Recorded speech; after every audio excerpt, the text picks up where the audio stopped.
Looks like we have a fantasy football summit. Huh. I don't know when Michael emailed me last night, but I went to bed really early. And by really early, I mean like 8 o'clock. Oh, wow. I got to sleep at 10. I hit balls yesterday. I don't know if that wiped me out, but I was just dead. I slept terrifically.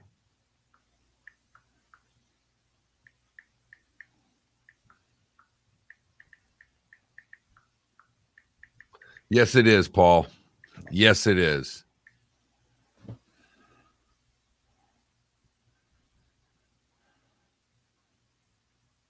Right after the kid. Put the kid to bed at 7:50, and basically I was done by 8:20. Had to get up for the British Open.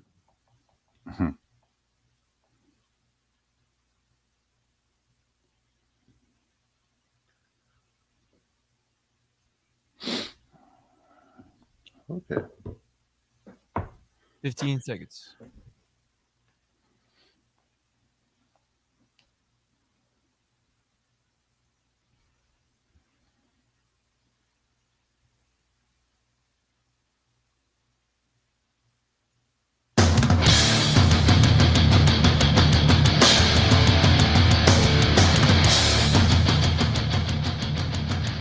You are listening to Miller and Moulton, exclusively on the Florida Sports Network.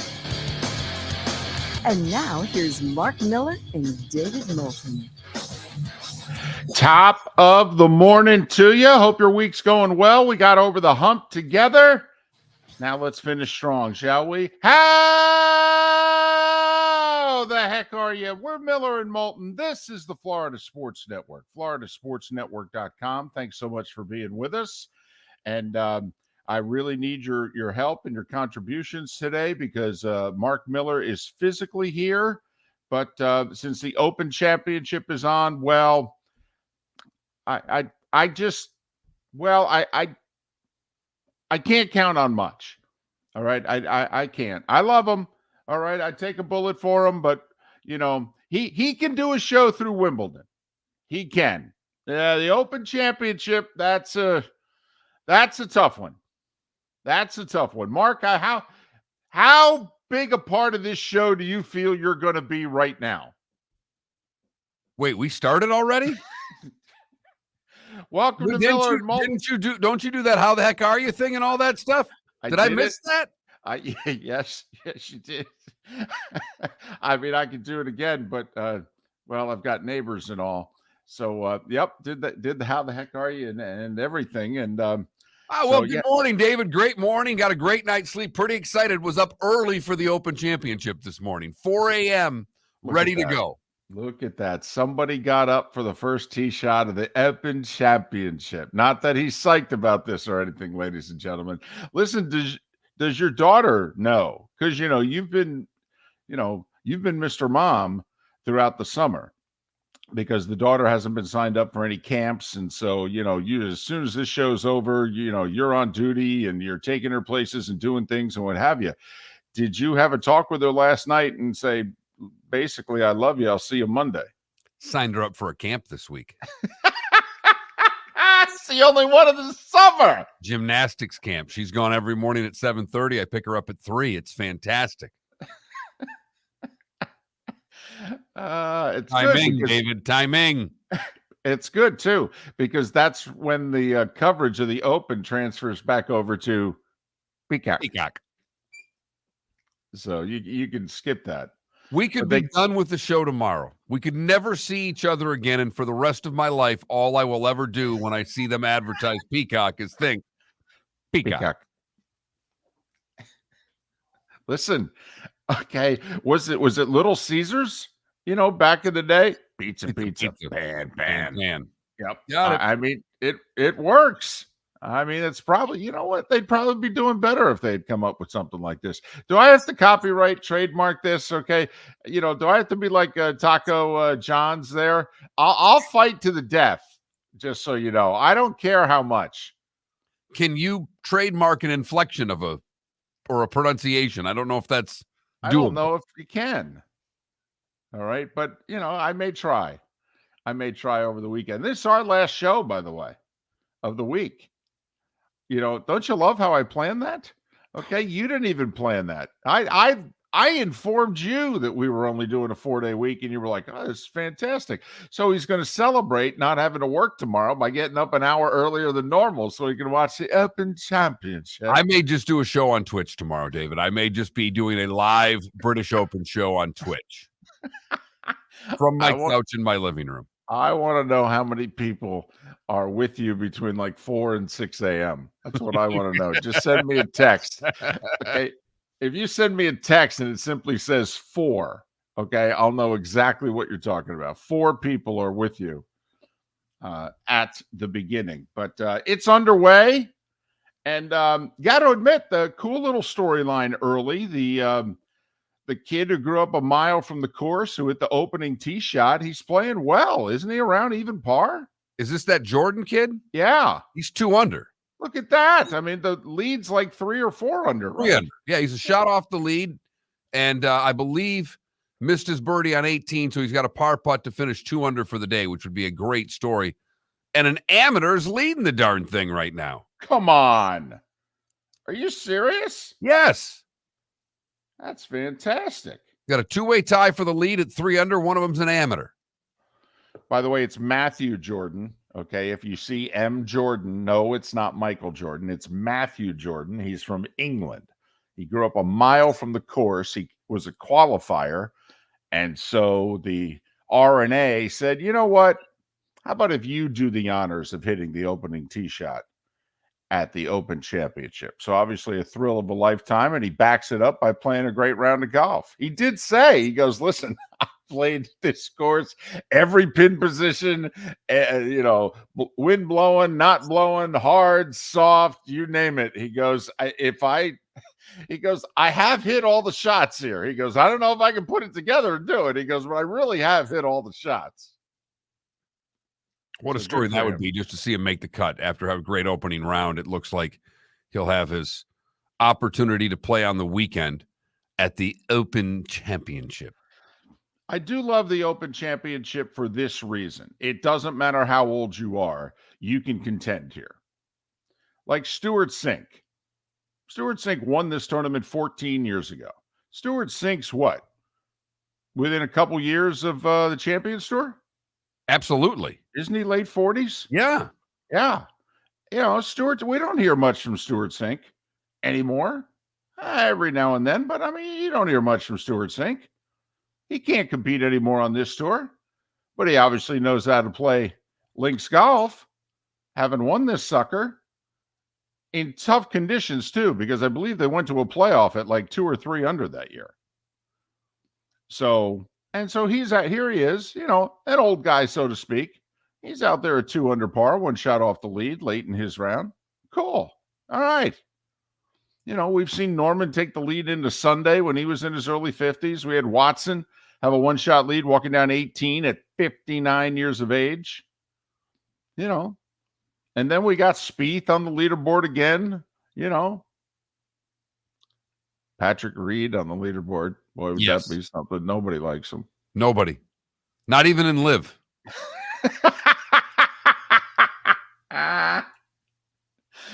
Did you see the video? Somebody took a video in the clubhouse across the pond. There's Scheffler at his locker, and he puts the stuff in and he closes it and he turns around, and Patrick Reed is walking at a fairly brisk clip, and they physically come within like 2 inches of one another, and Reed doesn't make a sound.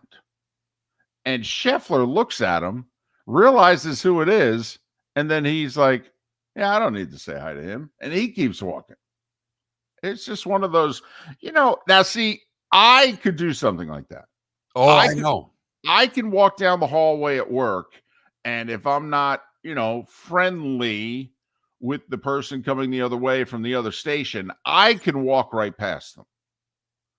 Most people are decent human beings. Okay, and they will make some sort of guttural sound. towards the person walking towards them to acknowledge them? I do it nearly every day here. Which one? You pull a Moulton, or are you a decent person? No, I come up with some sort of a sound. Hey, a lot of good mornings. Good morning's really safe sure. because good morning does not elicit a response. It is not. It's never a stop and chat. Morning.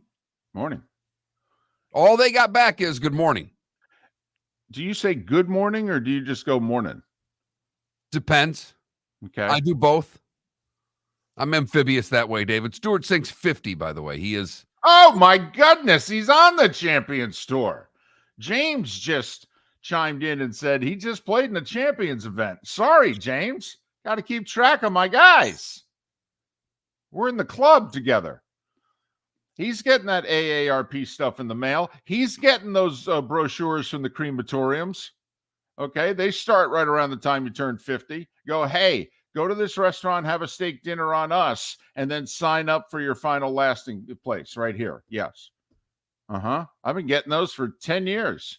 If you still lived in the same town as me, I would suggest we go to one a month.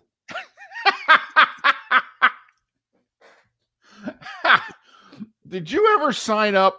You know, you can get like free or discounted cruises. You just have to sit through the hour-and-a-half presentation.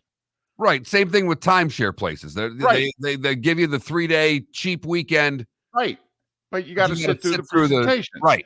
How many of you have sat through the presentation for the cheap or incredibly discounted vacay? Because I've done that twice. I can sit there for an hour and a half and at the end of it go, no. And I can, and I know it's going to take 30 minutes of no's to get out the door. I understand that. I'm fine with that. Absolutely fine with it. Okay. I've told the person I was with both times, don't say a word. Not a word. Not a word. Let me handle this. No. It was nice. It was fun. You know, I thought about it, but I just don't think we could swing it at this time. Hey, thanks a lot. Wish you the best. Might actually come back when I can swing it. Yeah, never. So, and never will. What? Maybe just to see one another once every 3-4 months. Okay, maybe that should be our new tour. Okay, where if you get something in the mail, I'll come to you. Okay, we'll do dinner and get the crematorium pitch. And then, I'll stay over. We'll do the show and I'll come back. If I get one in Jacksonville, you got to come to me. Maybe if we know someone in like Orlando along I-4, we could meet in the middle. Be great sitting in a room in Lakeland. Do you imagine the poor SOB who's doing this crematorium thing and you and I walk in? and we decide we're going to play. It'd be great if he listened too, because he would go, look at these two. Taking advantage all for a prime rib dinner. Well, Moulton will do anything for a prime rib dinner. Damn right. You're damn right. 350 miles for this. You two can leave because I know you're not going to buy. Oh, no. A deal's a deal. We said we'd sit through it. Wins the Q&A. That's what we're looking forward to. Right. I just have a question. How many times does this thing work? All right. Do you really get people really just one steak dinner, a glass of wine? All of a sudden they go, yeah, you guys can embalm me. What? Really? Is that how it works? Did I just say embalm at 6:13 in the morning? Sure did. Oh, there you go. You can tell it's Open Championship week. The rules have been thrown to the side. Still have a good show lined up for you. We'll talk a little Rays and we'll talk a little football. Matt Cannata from Pro Football Network will join us on the show today, right here. Miller and Moulton, where else but the Florida Sports Network? Hello, friends and family of Southwest Florida. Are you looking to tap into the electric vehicle market? Well, look no further, because we here at Southwest Florida Golf Carts have just what you need. E-bikes, golf carts, LSVs, scooters, and more. Come down and talk with one of our experienced sales reps, have a soda and a smile, and you could be cruising the streets in your new EV today. Stop by the store or visit our website at flgolfcarts.com and enter for a chance to win $100 off your next purchase by answering John's monthly sports question. Ladies and gentlemen, once again, Hi. Excuse me. Hey, the line starts back here. Ma'am, if your party's not here, you're going to have to go around again. If you had the opportunity to avoid all this, wouldn't you? Salt Live is the official transportation provider of the Miller and Moulton Morning Show, making your trip to and from the airport seamless and stress-free. Salt Live is supported with the help of local partners like the Bayfront Inn. Gather your family and friends and enjoy a leisurely day on the water with a pontoon or deck boat. If you prefer to explore the waterways without a motor, the Bayfront has canoes, standboards, and kayaks. At the end of your journey, enjoy lunch or dinner at the Bamboo Tropical Bar and Grill. The Bayfront Inn, something for everyone on 5th Avenue in downtown Naples.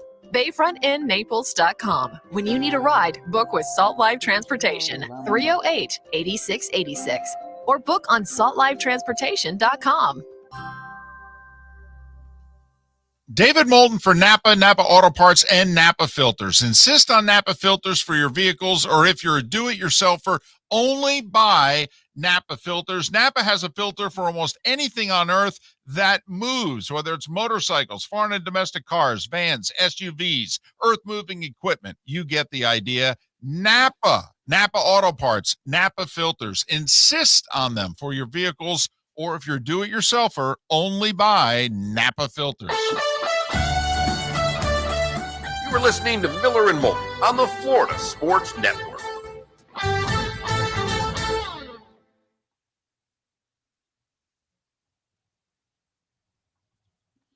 Tommy Fleetwood to red numbers with a birdie on 5.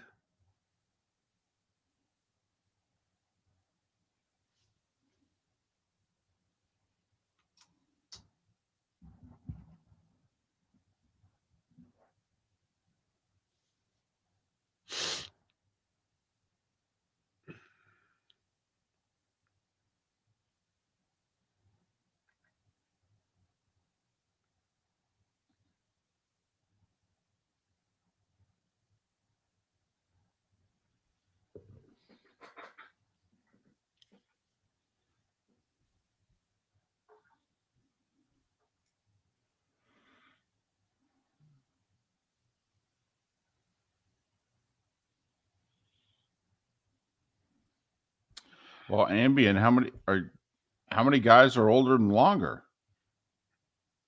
I mean, he's like what, 64? Something like that? He's amazing. Jordan made par on 18. Good for him. Where did he shoot one under? 269. Oh, really? It's funny. My scoreboard's wrong then. They had him 1 under through 17.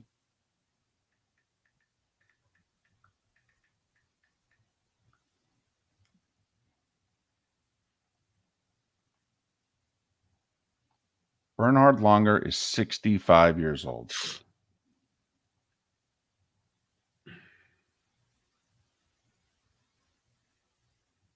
And he won the U.S. Senior Open 3 weeks ago.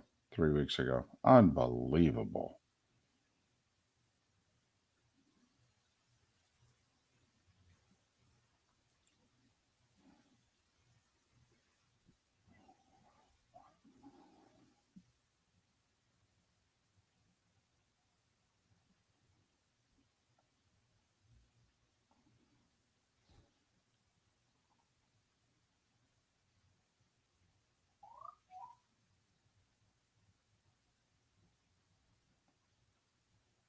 Christo Lampret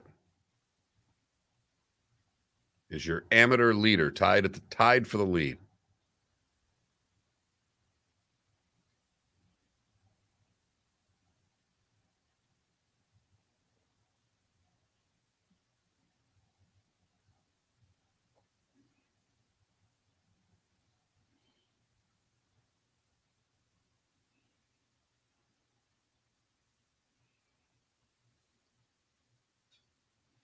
That's no good.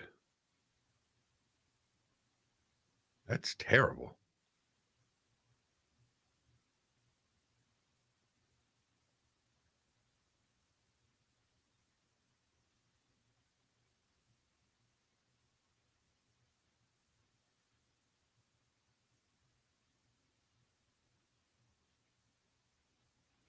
You know, the big Powerball winner was from California again. Yeah, I know.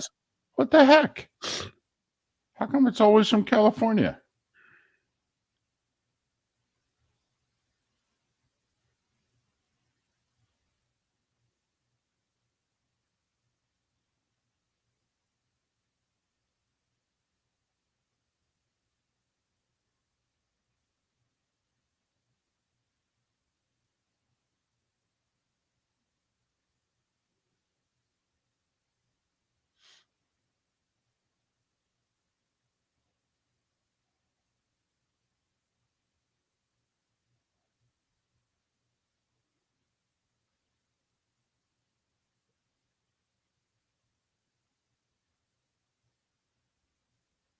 I will say conditions are about perfect right now.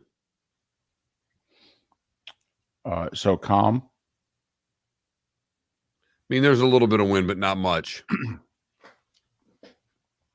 Wind better blow. They'll start tearing that place up. Well, you just wonder if the afternoon guys are going to get the benefit or, not get the benefit, and the winds will start freshening in the afternoon.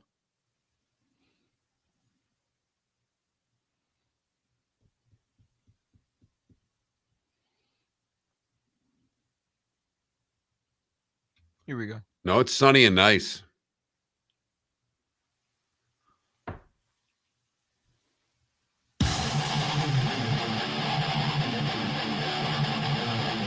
You're listening to Miller and Moulton, exclusively on the Florida Sports Network. 21 minutes past the hour, top of the morning to you, Miller and Moulton, Florida Sports Network, floridasportsnetwork.com. Magic numbers, ladies and gentlemen. The numbers all start with 3s or 4s. 37, 42, and 49. 5 weeks and 2 days away from week 0. Notre Dame Navy across the pond, USC in action. 7 games that final Saturday of August. If that's not enough to count, then 6 weeks tonight. Gators in Utah. UCF hosting Kent State. The Thursday before Labor Day weekend. The college football season then is officially underway. And 7 weeks tonight, the Lions are in Kansas City to take on the Chiefs, the defending Super Bowl champions. 7 weeks tonight. Getting excited, I got to admit.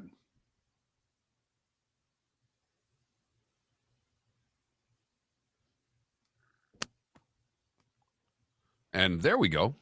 The light was on and everything. That wasn't a Felipe problem. I looked, the light was on. I was talking and nothing was happening. I see the panic on that young man's face right there. I thought the broadcasting gods were getting back at me because I sent out a tweet 5 minutes before the show that said, listen, I'm practically hosting alone today because the Open's on and Mark's going to be useless. And so sure enough, we come out of the first break and you're talking and there's no sound on the air. I go, oh, getting back at me, are they? But I was saying, my wife is big on schedules. She got the calendar and everything on there, all the daughter's things. Yep. I'm going to start. She's going to love it when September comes and football season starts. And I'm going to write in every day, 2:00, Mark takes nap. Either that, are you allowed to write the games on the weekends on the schedule? Like, I'm curious, are guys allowed to contribute to the calendar on the fridge? No,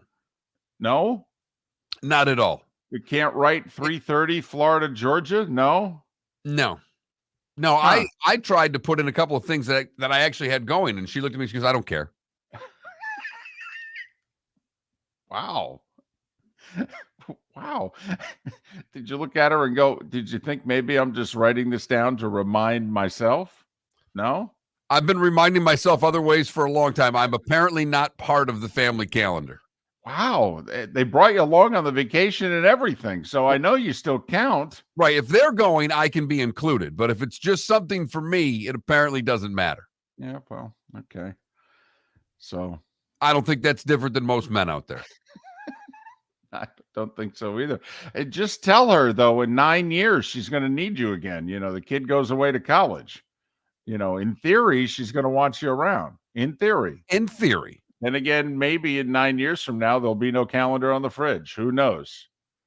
So we'll worry about that bridge when when we cross it. Listen, are we concerned about our Florida baseball teams yet? We better be. Okay, that's what I'm wondering. Is this just a week? You got 26 of these weeks in a baseball season. This is 4% of the baseball season, basically a week. The last 60 games, the Tampa Bay Rays are 29-31, David. That would seem to not be good enough to get it done. I'm going to go out on a limb because when we played that 60-game season in 2020, 29-31 did not get you in the playoffs.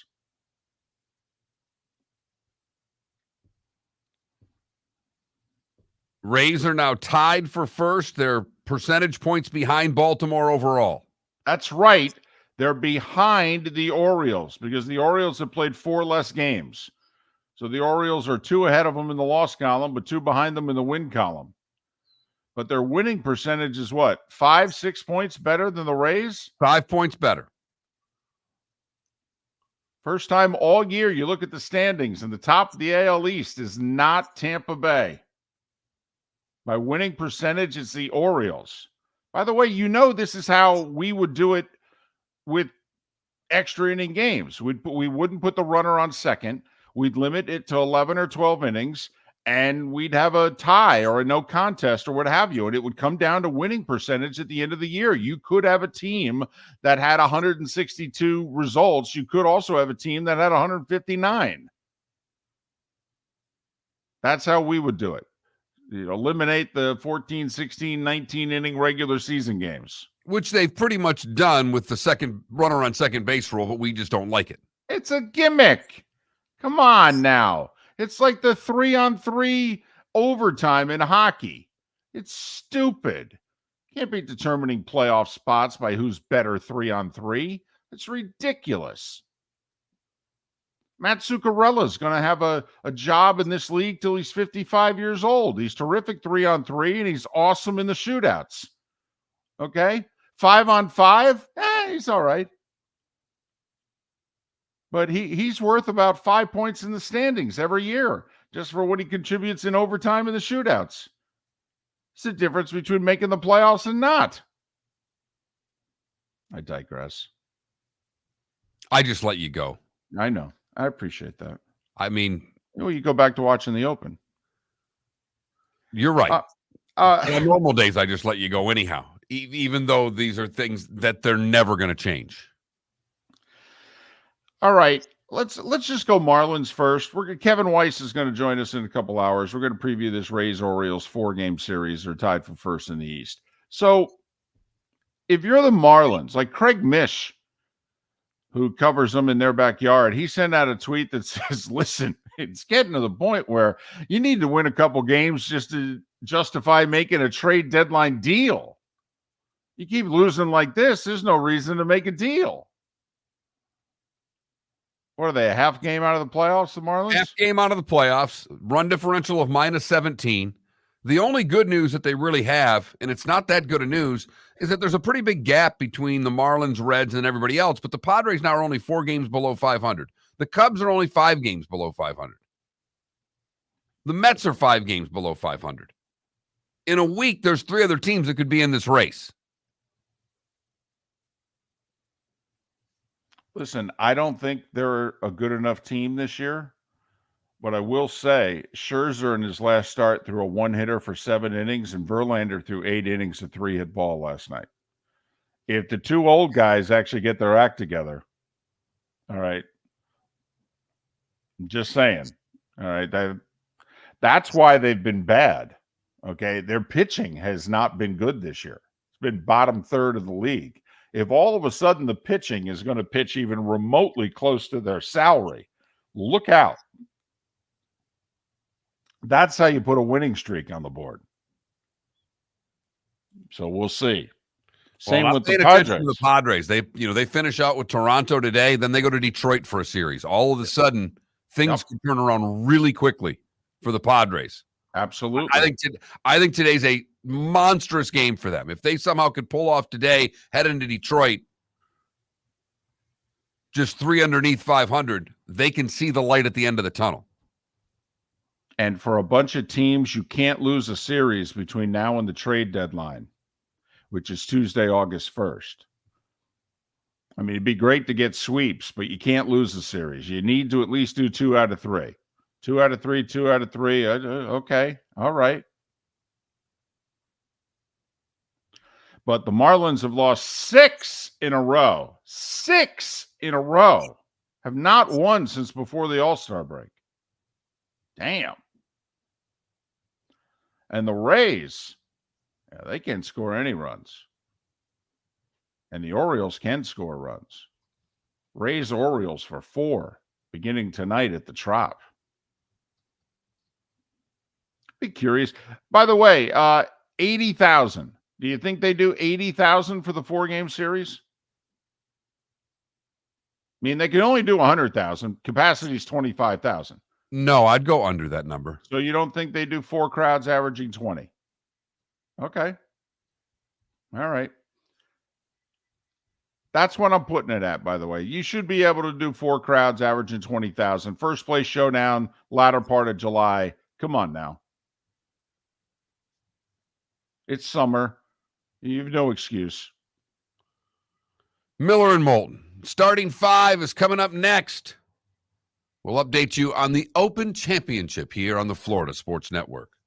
David Moulton for Napa, Napa Auto Parts, and Napa Filters. Insist on Napa filters for your vehicles, or if you're a do-it-yourselfer, only buy Napa filters. Napa has a filter for almost anything on earth that moves, whether it's motorcycles, foreign and domestic cars, vans, SUVs, earth-moving equipment. You get the idea. Napa Auto Parts, Napa filters. Insist on them for your vehicles, or if you're do-it-yourselfer, only buy Napa filters. Hello, friends and family of Southwest Florida. Are you looking to tap into the electric vehicle market? Well, look no further, because we here at Southwest Florida Golf Carts have just what you need. E-bikes, golf carts, LSVs, scooters, and more. Come down and talk with one of our experienced sales reps, have a soda and a smile, and you could be cruising the streets in your new EV today. Stop by the store or visit our website at flgolfcarts.com and enter for a chance to win $100 off your next purchase by answering John's monthly sports question. Ladies and gentlemen, once again. Hi. Excuse me. Hey, the line starts back here. Ma'am, if your party's not here, you're going to have to go around again. If you had the opportunity to avoid all this, wouldn't you? Salt Live is the official transportation provider of the Miller and Moulton Morning Show, making your trip to and from the airport seamless and stress-free. Salt Live is supported with the help of local partners like the Bayfront Inn. Gather your family and friends and enjoy a leisurely day on the water with a pontoon or deck boat. If you prefer to explore the waterways without a motor, the Bayfront has canoes, standboards, and kayaks. At the end of your journey, enjoy lunch or dinner at the Bamboo Tropical Bar and Grill. The Bayfront Inn, something for everyone on 5th Avenue in downtown Naples. BayfrontInNaples.com. When you need a ride, book with Salt Live Transportation, 308-8686, or book on saltlivetransportation.com. You're listening to Miller and Moulton on the Florida Sports Network.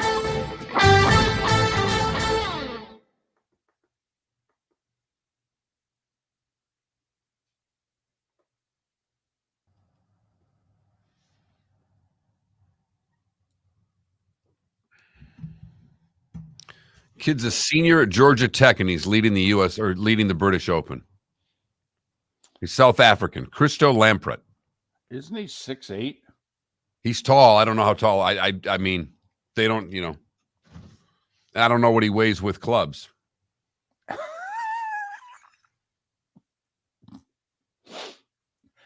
Sir, when you step on the scale, could you take your spikes off, please?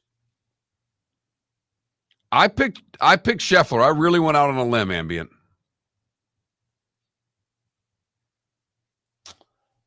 My sleeper was Taylor Gooch, who's off to a 2-over start through like 7.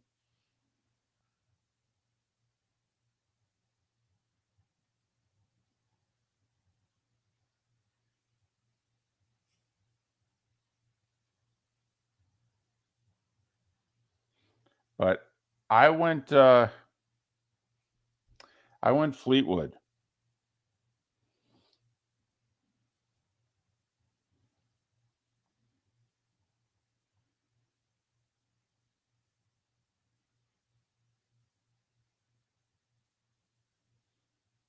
If I would have gone with the favorites, though, I would have gone Scheffler.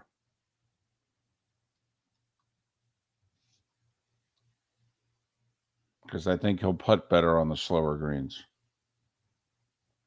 It is on USA Network.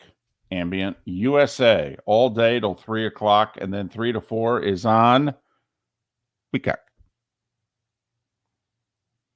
I don't know anybody that has a subscription to Peacock.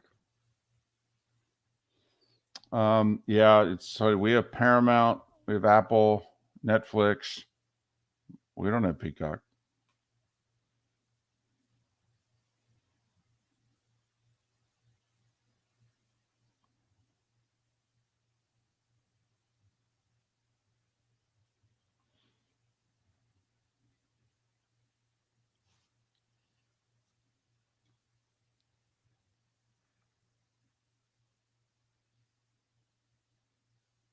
I think Adam's our first ever Arizona Diamondbacks fan in the Twitch chat room. Yeah, he's in the YouTube chat room, too. If he was in the Twitch chat room, he'd have a lot more people responding to him. That's the only problem. I don't know how Adam found us, but thank you for finding us. Yeah. Our audience is a little bigger on Twitch and a lot bigger on terrestrial radio. Top of the morning to you, Adam.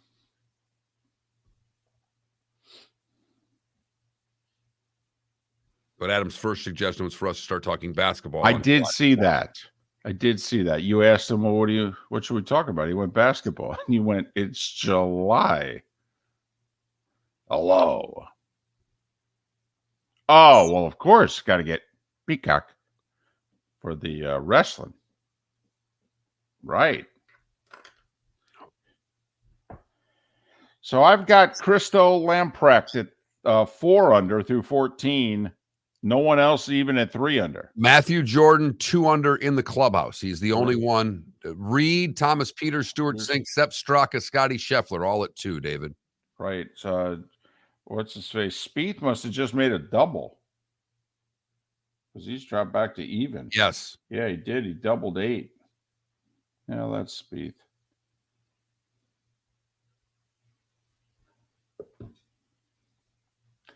Patrick Reed. I had, and I couldn't get my DraftKings to the right number, and I ended up not doing it. I had Reed on it too. Son of a. Thomas Peters just eagled 15 to get the 4 under. Oh, they're in commercial. We'll see that on the other side.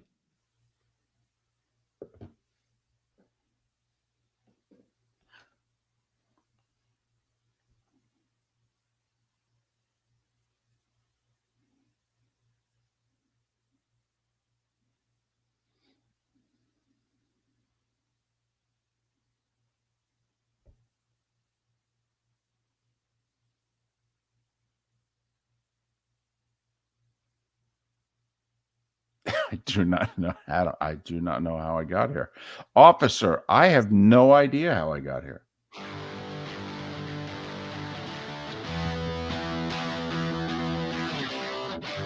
You're listening to Miller and Moulton, only on the Florida Sports Network. 22 minutes before the hour. Thanks so much for being with us. We are Miller and Moulton. This is the Florida Sports Network, floridasportsnetwork.com. This time, every day, we get you up to date on what you may have missed yesterday and last night in the world of sports. Time now for The Starting Five. 5 stories you need to know. It's the Starting Five on Miller and Moulton. Here's number 1. But it's not yesterday and last night we're updating you on. The Open Championship is underway, round 1 at Hoylake. 23-year-old South African amateur Christo Lamprecht is 4 under par, but Thomas Peters just eagled 15. He too is 4 under. They have a 2-shot lead on the field. Nice little story. Kid grew up literally next to the golf course named Matthew Jordan. He qualified for the Open. They let him hit the ceremonial first ball of the Open Championship today. He went out and shot a 2 under 69. He's a leader in the clubhouse right now. He's tied for 3rd with Patrick Reed, Stuart Sink, Scotty Scheffler, and Sepp Straka. Spieth was 2 under early, and he just made a double. So Adam Scott, Patrick Cantlay, Shane Lowry, all 1 under par. They'll only be playing golf for another 9 hours. No big deal or anything. Coverage is on USA Network until 3. And then if you're a degenerate gambler, 3 to 4 Eastern is on Peacock.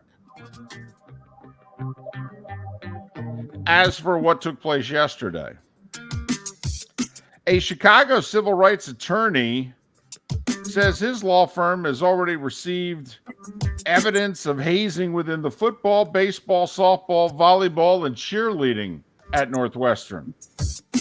They also are filing suit against former Northwestern AD, who just happens to be the current ACC commissioner, Jim Phillips. Oh boy, this is going to be fun. As Andrew Brandt says, there will be lawyers. Phillips was AD at Northwestern from 2008 to 2021. So they say he knew what was going on, didn't do a damn thing. We'll see. But boy, this is going to be a legal mess. Pac-12 Media Days, by the way, Dion will not be there. He's having more surgery on his feet and toes to try to improve circulation and alleviate much of the pain that he is living with. There's serious talk that he may not be able to keep. He's already lost 2 toes, and that he may not be able to keep both feet and the rest of his toes at some point in time. By the way, apparently the Pac-12 will divulge to its members the best TV deal that they have to date. Now, they won't make it public, but this is where we count on somebody leaking it to the media either today or tomorrow.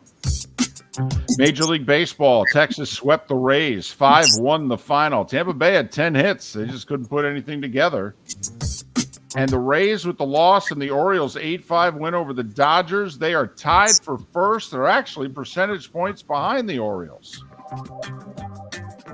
Those 2 teams begin a 4-game series at the Trop tonight. Mark Miller's going under the 80,000 person threshold for attendance for the 4-game series. Which I'll go way under your 20 for tonight. Like tonight, I would set it at 17 for game 1 of the series. Right. No, there's no doubt they're going to have to make up ground on the weekend. But, just, little 22,000. I would like to think one of the 2 games would be sold out. They only have to sell 25,000 tickets. For goodness sakes, there's Orioles fans who live in Sarasota, Bradenton area because that's where the team does spring training in Sarasota. I mean, there should be a few Orioles fans. I know an Orioles fan who has tickets to 2 of the 4 games. You know an Orioles fan? Meanwhile, the Marlins have lost 6 in a row. What the? Cardinals scored 4 in the first, swept the Fish 6-4. Marlins out of the playoffs. They did catch a break in that Milwaukee beat Philadelphia 5-3. William Contreras with 3 hits and 2 RBIs for the Brewers, who remain 2.5 games ahead of the Reds. Reds snapped the 6-game losing streak. Will Benson with the 3-run homer. They held off the Giants 3-2. By the way, the Diamondbacks keep winning. And since the Dodgers and Giants both lost, they picked up a game. They beat the Braves 5-3. The Braves have lost 4 in a row. Now, I mean, don't get me wrong. The division's already over. And for the most part, so is the 1 seed in the National League playoffs. But they have not come back from the All-Star break. They're 1-4 since the break. It's like, hey, boys, come on. Season's still going on. Arizona and the Giants, just a 1.5 games each behind the Dodgers. Mets scored 4 in the 4th. Verlander, 8 innings of 3-hit ball. Scherzer's last start was 7 innings of 1-hit ball. Is it too late? Probably. 5-1 Mets. I don't know if it is the way that the National League's going. No one's taken hold of it. The wild card teams are just scuffling along. I don't think they're dead yet. I don't think they're dead. I do think they're on life support. I will say, based on winning percentage, the Mets have like the 3rd hardest schedule left in baseball. They do have a ton of it at home, though. The Mets at the All-Star break had played, I think it was 12 or 14 fewer games at home than they had played on the road. The Mets have an amazing imbalance in their favor in the second half of the season. They play some tough teams, but they get them at home, although they go to Boston beginning tomorrow. Angels swept the Yankees 7-3. Yankees have lost 6 of 7. It's a sweep for the Angels over the Yankees. Taylor Ward had a homer and 3 RBIs. Yankees are only 3 games above 500. They're lucky Toronto and Boston lost. Boston lost to Oakland again 6-5. Mark, we would have lost money last night. We were going to bet huge. Because the whole AL East lost on Tuesday, all 5 of them. And so we figured, well, you got to come back and bet the AL East teams on Wednesday. I said I would not bet the Rays, though. All right. Okay, so you'd gone 1-3. I'd have gone 1-4. Exactly. 6-5 Oakland over Boston. Oakland won despite committing 4 errors. That is tough to do. Houston scored 3 in the 6th, beat Colorado 4-1. They're 4.5 back at Texas. Minnesota doubled up Seattle 6-3. Twins hit 3 homers. Their lead is 2.5 over the Guardians because the Guardians gave up 5 in the 7th and lost to the Pirates 7-5. Cubs scored 5 in the 8th. Nico Horner with a slam. Cubs 8-3 over the Nats. And Eduardo Rodriguez, Mark, I mean, forget the standings. The Tigers are like 9 games below 500. They're 6 out. But Eduardo Rodriguez auditioning to get Detroit more back in a trade through 7 innings of 2-run ball yesterday. Looked terrific. Hell, even Javi Baez homered. A lot of rumors with Rodriguez and the Yankees. Yeah, they don't need pitching. They need hitting. They need hitting. Hitting. Marlins third base coach, by the way, Jody Reed, got hit by a liner in the 3rd inning. It broke his right leg. Think about that for a second. Ouch. Yeah, you're 90 feet away. Guy hits a liner. A, you can't avoid it. B, it breaks your leg. He's going to be out for most of the rest of the year. They had to replace him, needless to say, at third. NFL news, Steelers signed defensive end Alex Highsmith to a 4-year, $68 million extension. All the money that you need to know about is in the first 2 years, 27 of it guaranteed, $38 million he'll earn in the first 2 years. You know, Highsmith had like 14 and a half sacks. Yeah, he only had 3 of them after Watt got hurt. You know, the whole Watt's getting double and triple teamed and he's facing single coverage. The minute Watt got hurt, he got double teamed. He didn't do as much. It's funny how that works. Ask the Bills defensive lineman what it was like after Von Miller got hurt. A little different for you guys, wasn't it? Cleveland released defensive tackle Perion Winfrey. Remember we were talking yesterday about the Browns really should trade for Aaron Donald because they have a huge hole in the middle of their defensive line and their run defense. Well, they just lost one of the guys who was supposed to help plug it up. Perion Winfrey released after being named a suspect in an aggravated robbery case. He's also been involved in 2 other incidents during the offseason. Saquon Barkley, he's mad. He is angry. He is talking like he's never talked before at Penn State or with the Giants. He gave an R-rated blog, or not blog, but like podcast, where he just throwing around the F word and F them. That's what I'm going to say to the Giants. They want to know what my value is. I'll show them. Wow. And then you got Zach Martin of the Cowboys. He's going to the Hall of Fame. I mean, he's been first or second team All-Pro every year he's been in the league. 6-time first team All-Pro guy, 32-year-old center. And he's making $7 million less than the top people at his position. And he said to the Cowboys publicly yesterday, I've been trying to get you guys in good faith to renegotiate my deal. Come on, I'm horribly underpaid. And you got the money too. And the Cowboys haven't done a thing. And so Zach Martin said, I don't think I'm going to show up for training camp. Or whatever that's worth. Jets announced that they were putting Denzel Mims on waivers unless somebody wanted to trade for him. He's a speedy wide receiver out of Baylor who hasn't done much with the Jets. And again, he hasn't been given much of an opportunity either because the current regime wasn't the one that drafted him, so they haven't played him. Well, Detroit sees something because they're going to send one of those, we'll send you a 6th-round pick. You send us a 7th-round pick back.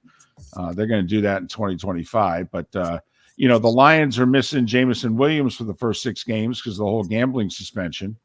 And so they're going to add some more speed to the wide receiving core in Denzel Mims. So there. And one other thing. Did you see the news yesterday coming out of the Open Championship?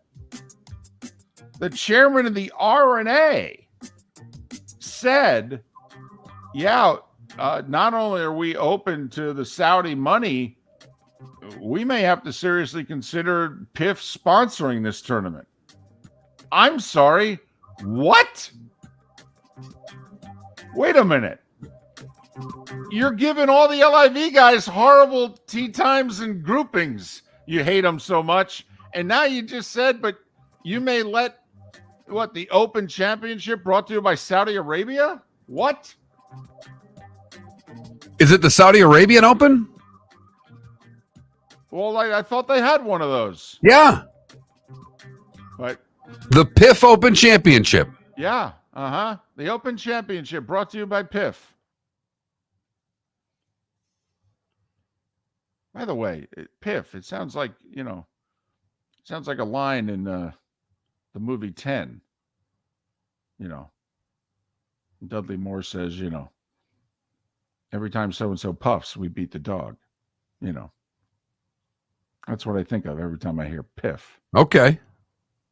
And at 9 minutes before the hour, that was the starting 5 every weekday morning at this time on Miller and Moulton. Hey, this amateur's still getting it done. He threw 14 holes.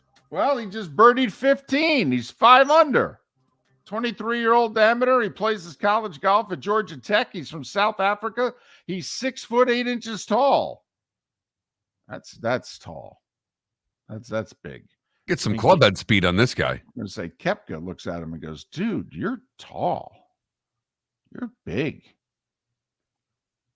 And yeah, he hit it to about 4 feet on 15 to make the birdie and go up 1 on Thomas Peters and 3 shots on the rest of the field. Yeah, see, Mark, you're watching it on USA Network and you're finding out right now just how many minutes behind NBC/USA. They're taking the world feed, I would guess. So I don't know if the BBC is this late or this is just how NBC and USA, because they run a ton more commercials than the BBC. Oh, a ton more commercials than the BBC. I mean, it was the first thing that I watched when I got up this morning. I saw a couple guys tee off and then they went to commercial. I mean, that's... Yes. And NBC is paying the bills on golf. Don't know how much golf they're showing, but boy, they're paying the bills. So Christo Lamprecht, 5 under. Thomas Peters at 4 under. Everybody else 2 under or worse. But some good stories out there. Patrick Reed, Scotty Scheffler at 2 under. Captain America, even though everybody hates him. If he wins this thing, do you put him on the Ryder Cup team? Oh, boy. Come on now. He won already earlier this year on the LIV, finished second in another event. I mean, his Ryder Cup record's pretty good. Problem is they all hate him. I understand that, but Mark, it's a road win. Remember, we're selling our soul for a road win. Even Zach Johnson has said, I'll sell my soul to win. Hello, friends and family of Southwest Florida. Are you looking to tap into the electric vehicle market? Well, look no further, because we here at Southwest Florida Golf Carts have just what you need. E-bikes, golf carts, LSVs, scooters, and more. Come down and talk with one of our experienced sales reps, have a soda and a smile, and you could be cruising the streets in your new EV today. Stop by the store or visit our website at flgolfcarts.com and enter for a chance to win $100 off your next purchase by answering John's monthly sports question. Ladies and gentlemen, once again. Hi. Excuse me. Hey, the line starts back here. Ma'am, if your party's not here, you're going to have to go around again. If you had the opportunity to avoid all this, wouldn't you? Salt Live is the official transportation provider of the Miller and Moulton Morning Show, making your trip to and from the airport seamless and stress-free. Salt Live is supported with the help of local partners like the Bayfront Inn. Gather your family and friends and enjoy a leisurely day on the water with a pontoon or deck boat. If you prefer to explore the waterways without a motor, the Bayfront has canoes, standboards, and kayaks. At the end of your journey, enjoy lunch or dinner at the Bamboo Tropical Bar and Grill. The Bayfront Inn, something for everyone on 5th Avenue in downtown Naples. BayfrontInNaples.com. When you need a ride, book with Salt Live Transportation, 308-8686, or book on saltlivetransportation.com.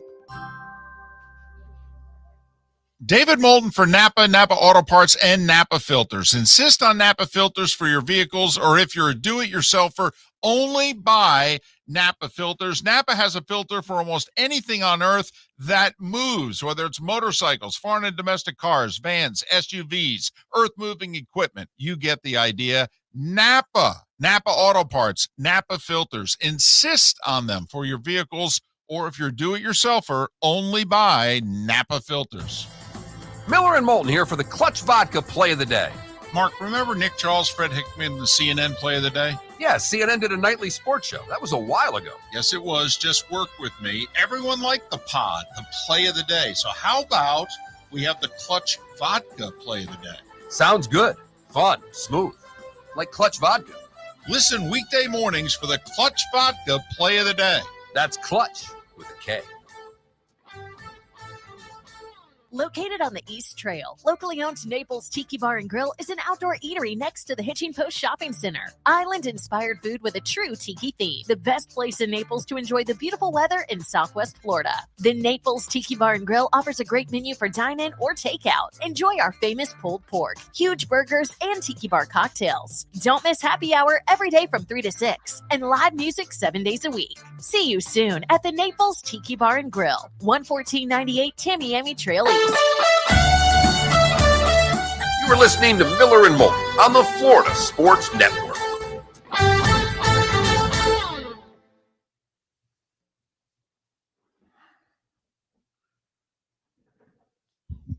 Lamprecht now has a 3-shot lead.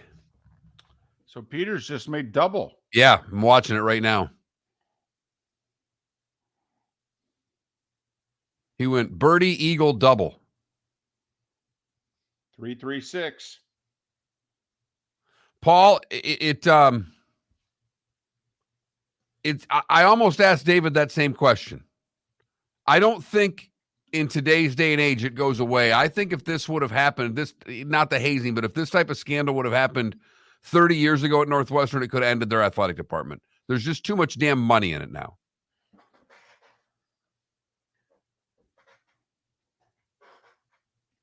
Well, Brown Chicken, I will say, we're going to have some major renovations done to the condo in about 6 weeks.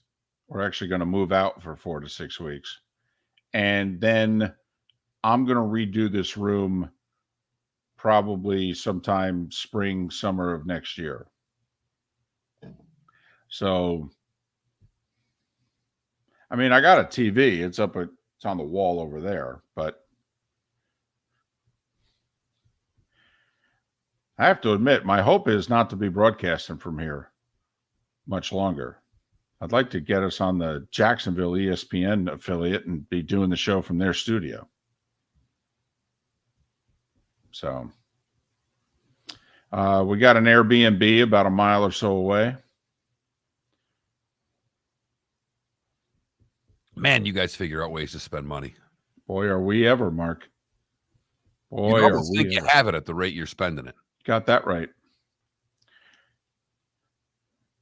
Because I have to move out, and I mean, we got to empty this place. Okay. So I have to put stuff in storage for 4 to 6 weeks. Then I got to get them to move it back. Then I have to go live somewhere else for 4 to 6 weeks. Yep. Condo Association did approve the changes. Of course, I looked right at her and I said, "We're doing this. I just want you to know." Oh, my God, you're something. And she said, well, you just, and I go, let's talk to the contractor. We're not knocking down anything that we can't knock down.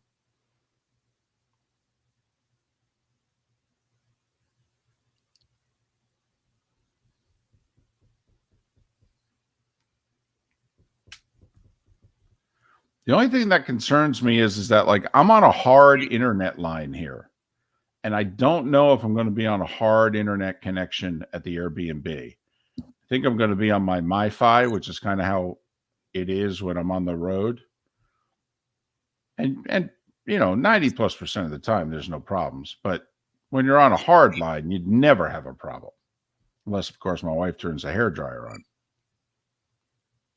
But now that we have that fixed.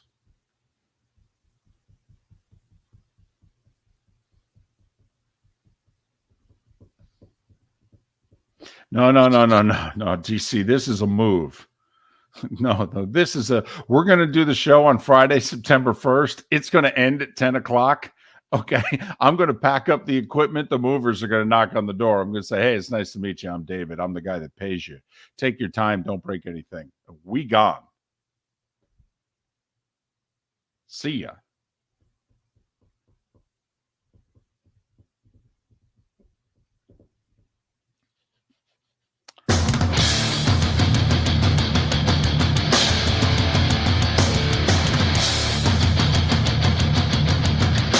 You are listening to Miller and Moulton, exclusively on the Florida Sports Network. And now, here's Mark Miller and David Moulton. Hour 2 of Miller and Moulton on this Thursday. It's our Friday, however, because we're off tomorrow. Miller and Moulton, the Florida Sports Network, floridasportsnetwork.com. Thanks so much for being with us. We'll talk a little Rays Orioles next hour. Also, Matt Cannata's back. By the way, Matt Cannata and Pro Football Network going to be back with us all season. I actually impressed Mark Miller yesterday. And when you've known one another as long as we have, I mean, nearly 25 years, we've worked together for 17.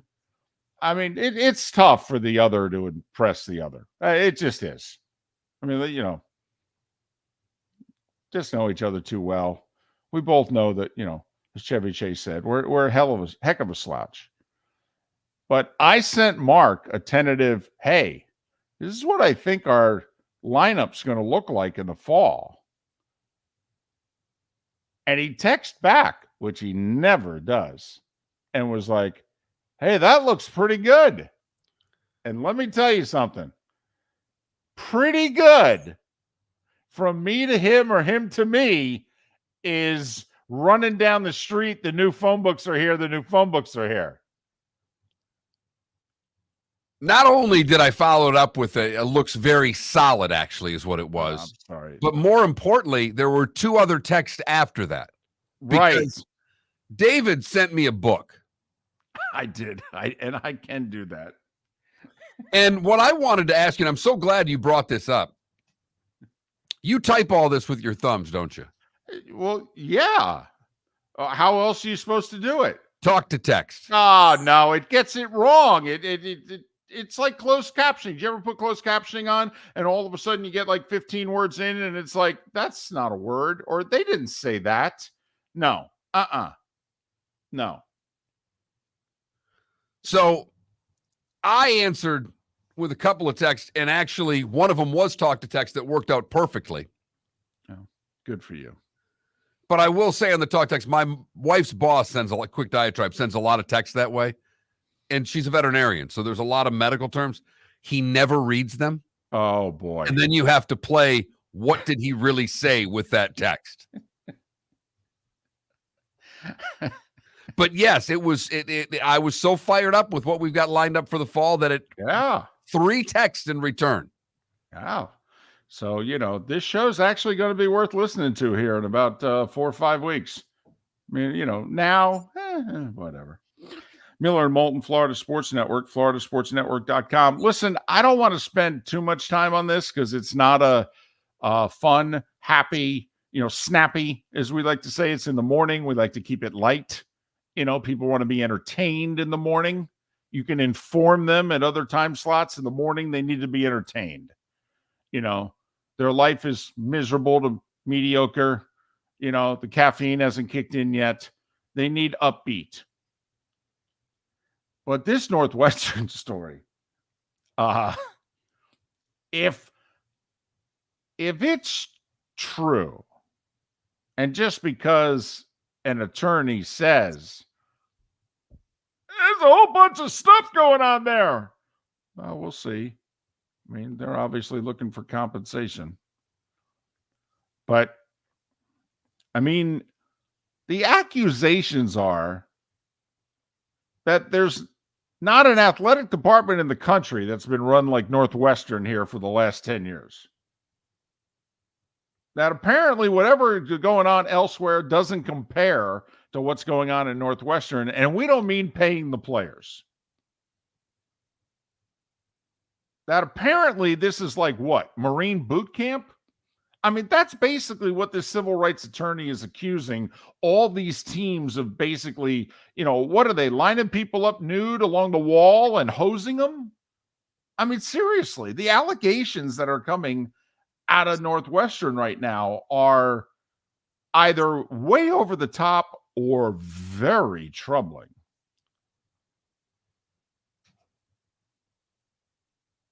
And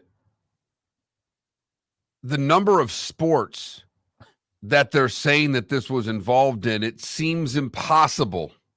David, it seems impossible to me that coaches would have not known. Based on the fact that this is 4, 5, 6 sports. Yesterday, football, baseball, softball, and volleyball were all mentioned. So was cheerleading. Now, once again, don't want to get too deep into this. Can we define hazing? Okay, because let's be honest, just about everybody listening to the show has played sports at some level. And now most of us were not Division I athletes, which obviously they are here at Northwestern.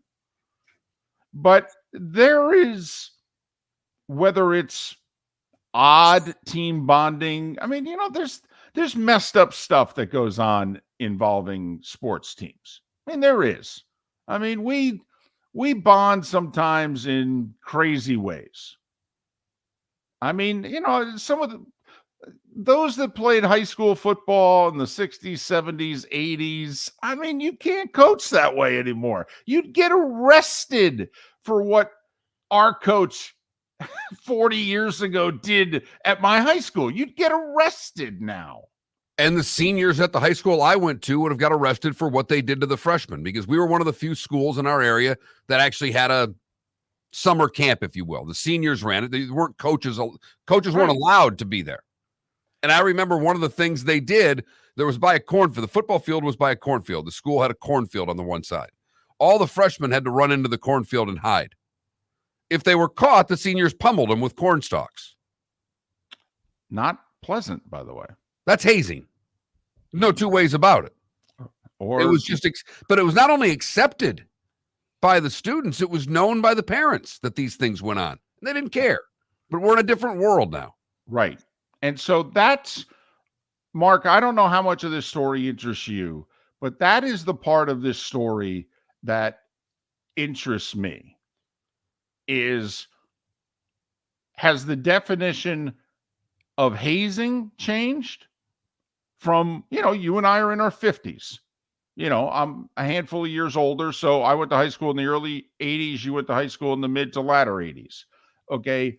But, has the definition changed, and or what we accept? Like you said, well, I guess that was hazing, but that was we called it initiation. I mean, that's what you had to do to be on the football team back in the day. It was just an initiation. And you're right, Mark. Not only did the kids know it, their parents knew it. As long as they didn't end up in the hospital, it was just like, you okay? Did you make it through all right?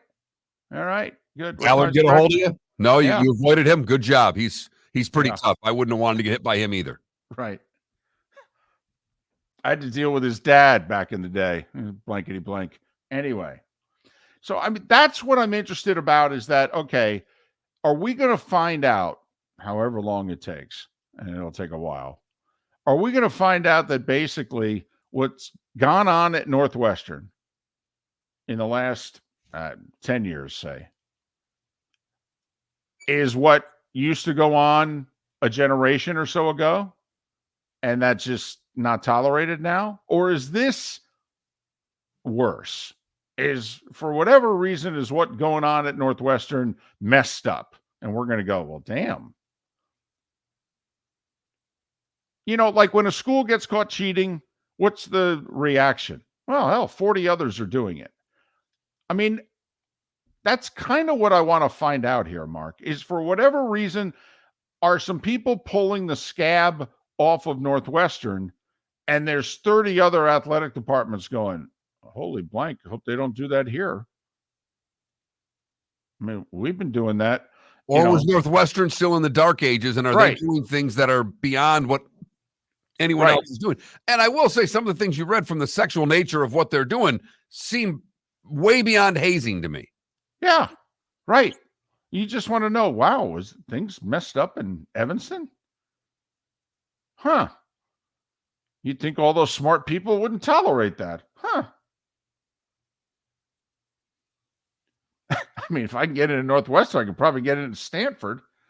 Although they, I don't think they do this at Stanford. If not Stanford, how about Vandy? They do this at Vandy? And if not Vandy, what about Duke? Yeah, really. Hell, if I can get it in Northwestern, what's Notre Dame up to? But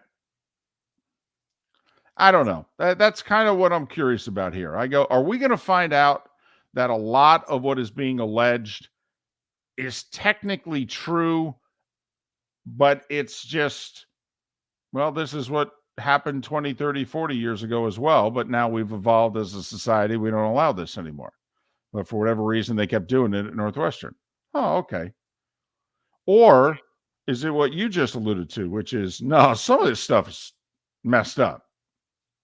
Like, and it's difficult to imagine that somebody with an office didn't know. But this is going to end up being, this story is going to consume Big Ten world for a while. And David, I believe if a story like this happened 30 years ago at Northwestern, their athletic department could have been in jeopardy. I don't think it is now. There's too much damn money in Big Ten athletics to think that an athletic department would shut down over something like this. Completely get revamped, everybody get blown out. The AD's not been there that long, but more coaches get fired? Absolutely. But I can't see in today's world where a Big Ten school would shutter their athletic department. There's just too much damn money. But you do have to wonder if this goes on for as long as we think it could go on. I mean, I think unless there's a settlement reached of some kind, and by the way, the only way there's going to be a settlement is a board comes in at Northwestern, they decide to fire the AD, they fire the president, they sit down and they say, give us a number. I mean, otherwise, this is going to take years. I mean, it'll take 18 months just to get in a courtroom. So this will last into 2025 if there's not a settlement of some kind. By the way, the AD and the president are toast. It's just a matter of when. And this isn't even mostly on this AD's watch, but he's toast. Well, but he did hire the baseball coach who just got fired for a combination of hazing and racism. And he was there a year. And he's responsible for him. So the AD's toast. That's just a matter of they're going to do it before the fall or later on down the road. And the president, well, yeah. Miller and Moulton. Play of the day coming up. David Moulton for Napa, Napa Auto Parts, and Napa Filters. Insist on Napa filters for your vehicles, or if you're a do-it-yourselfer, only buy Napa filters. Napa has a filter for almost anything on earth that moves, whether it's motorcycles, foreign and domestic cars, vans, SUVs, earth-moving equipment. You get the idea. Napa Napa Auto Parts, Napa Filters. Insist on them for your vehicles, or if you're a do-it-yourselfer, only buy Napa Filters. Miller and Moulton here for the Clutch Vodka Play of the Day. Mark, remember Nick Charles, Fred Hickman, the CNN Play of the Day? Yeah, CNN did a nightly sports show. That was a while ago. Yes, it was. Just work with me. Everyone liked the pod, the Play of the Day. So how about we have the Clutch Vodka Play of the Day? Sounds good. Fun. Smooth. Like Clutch Vodka. Listen weekday mornings for the Clutch Vodka Play of the Day. That's Clutch with a K. Located on the East Trail, locally owned Naples Tiki Bar and Grill is an outdoor eatery next to the Hitching Post Shopping Center. Island-inspired food with a true tiki theme. The best place in Naples to enjoy the beautiful weather in Southwest Florida. The Naples Tiki Bar and Grill offers a great menu for dine-in or takeout. Enjoy our famous pulled pork, huge burgers, and tiki bar cocktails. Don't miss happy hour every day from 3 to 6 and live music 7 days a week. See you soon at the Naples Tiki Bar and Grill, 11498 Tamiami Trail East. Hello, friends and family of Southwest Florida. Are you looking to tap into the electric vehicle market? Well, look no further because we here at Southwest Florida Golf Carts have just what you need. E-bikes, golf carts, LSVs, scooters, and more. Come down and talk with one of our experienced sales reps, have a soda and a smile, and you could be cruising the streets in your new EV today. Stop by the store or visit our website at flgolfcarts.com and enter for a chance to win $100 off your next purchase by answering John's monthly sports question. You were listening to Miller and Moulton on the Florida Sports Network. Yeah, Hops, we mentioned that in the starting five, Jim Phillips, AD at Northwestern for 13 years, from 08 to 3 years ago, 2 years ago.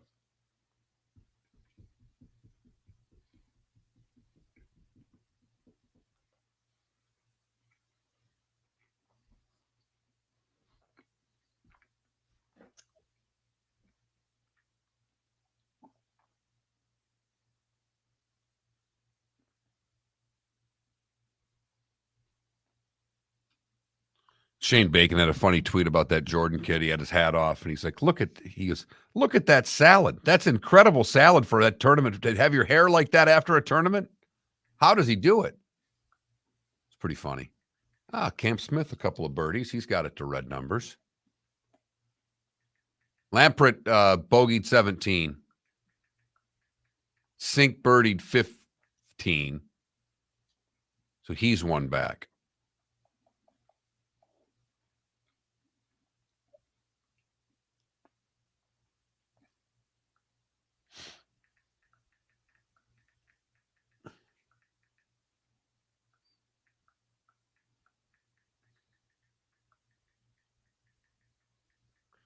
Hey, are you thinking in August to start doing as many team previews as we can, just reaching out? Totally. I was going through my phone and I saw Gary Dolphin's number in there, the Iowa guy. You know, I can reach out to him. I've got a few numbers in here that you probably don't, of people we've had in the past. So, yeah, between college, I'm just going to try to get to everything this side of the Mississippi and just run through teams pretty much, right? Mm-hmm. You know, Big Ten, ACC, SEC. I guess to a certain extent, Big 12 now, if we're covering UCF.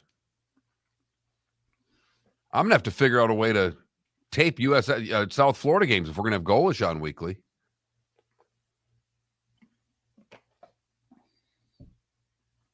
Herman said he'd do it, but he wanted to be paid at FAU.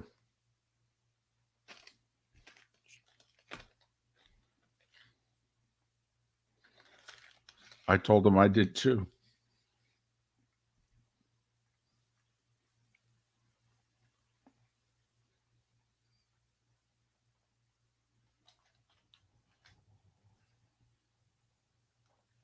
I got to get me some Big Penguin shirts. Why? I love them. Okay. That's good enough reason.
You think Phillips gets taken down as well?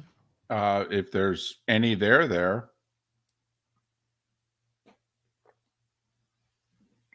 I don't think it happens for a year, though.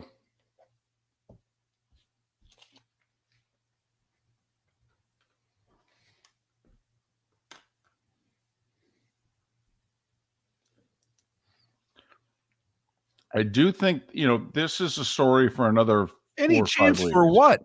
Breaking 100? What are you, out of your mind? I have a chance at walking the course with them playing.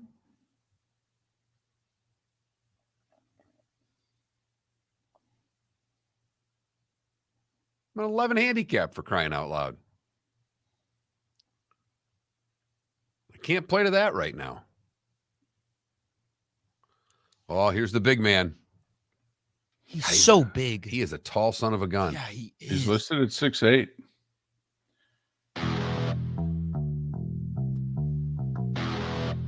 You're listening to Miller and Moulton, only on the Florida Sports Network. And now, here's Mark Miller and David Moulton. 21 minutes past the hour. Miller and Moulton, Florida Sports Network, floridasportsnetwork.com. Matthew Jordan, a local, grew up across the street from the course, is your clubhouse leader at 2 under the Open Championship. But 23-year-old South African plays his college golf at Georgia Tech. Christo Lamprecht. Lamprecht. Christo Lamprecht. He's 6'8". He's playing 18 as the leader of the tournament right now. Excuse me, at 4 under par. One shot ahead off the tee. Par 5. One shot ahead of Stuart Sink. One guy's 23, one's 50. Exactly. That's links golf right there. Right there. Conditions are there for scoring. The wind is lying down. It is sunny, partly cloudy day. If it stays that way through the afternoon, the other groups will have the same chance to score as the morning groups. Patrick Reed posted a 1 under 70. I believe that's the second best score in the clubhouse right now. So there you have it. Spieth's 1 under, Fleetwood's 1 under, Scheffler's 1 under, Cam Smith's made a couple of birdies. He's 1 under. So good start to the Open. And if you want to watch it, it's on USA. I mean, we could have kept that to ourselves and just enjoyed you spending 20 minutes flipping around trying to find it. But it's on USA. It is interesting. I've had to now commit where USA is on the dial to memory because of NASCAR and golf. Yep. It's the new NBCSN. This is NBC's cable channel. This is where they're going to put their sports. This is their FS1. Well, guys, I hate to be the young tech person here, but that's what's so great about streaming services like YouTube TV. They have recommended pages as soon as you open the app, so you don't have to go searching when it's right there in front of your face. But Felipe, it's such a fun challenge. I mean, at 57, what do I have left in my life, really, to tantalize me? Except, man, can I find this golf tournament? Right. I could go to the guide. Come on. That's not fun. That's like having a crossword puzzle and asking for, help me out with this 6-letter word, okay, that rhymes with Malibu. No. I'm figuring this sucker out on my own. Nothing better than scrolling through the 200 channels that you don't watch that you are paying for. Yes. Yeah. And that is what you think, too. You go, man, why am I paying for these movie channels? I am, aren't I? Wow. It's funny, Felipe. Yesterday, when going through and trying to find USA Network, making sure I knew where it was, I literally hit the guide and said, this is one of the last times I'll ever have to do that because I'm a month away from canceling my subscription with DirecTV, cutting the cord, and going to YouTube TV. Yes. Join us. And you're doing that because of the Sunday Ticket, right?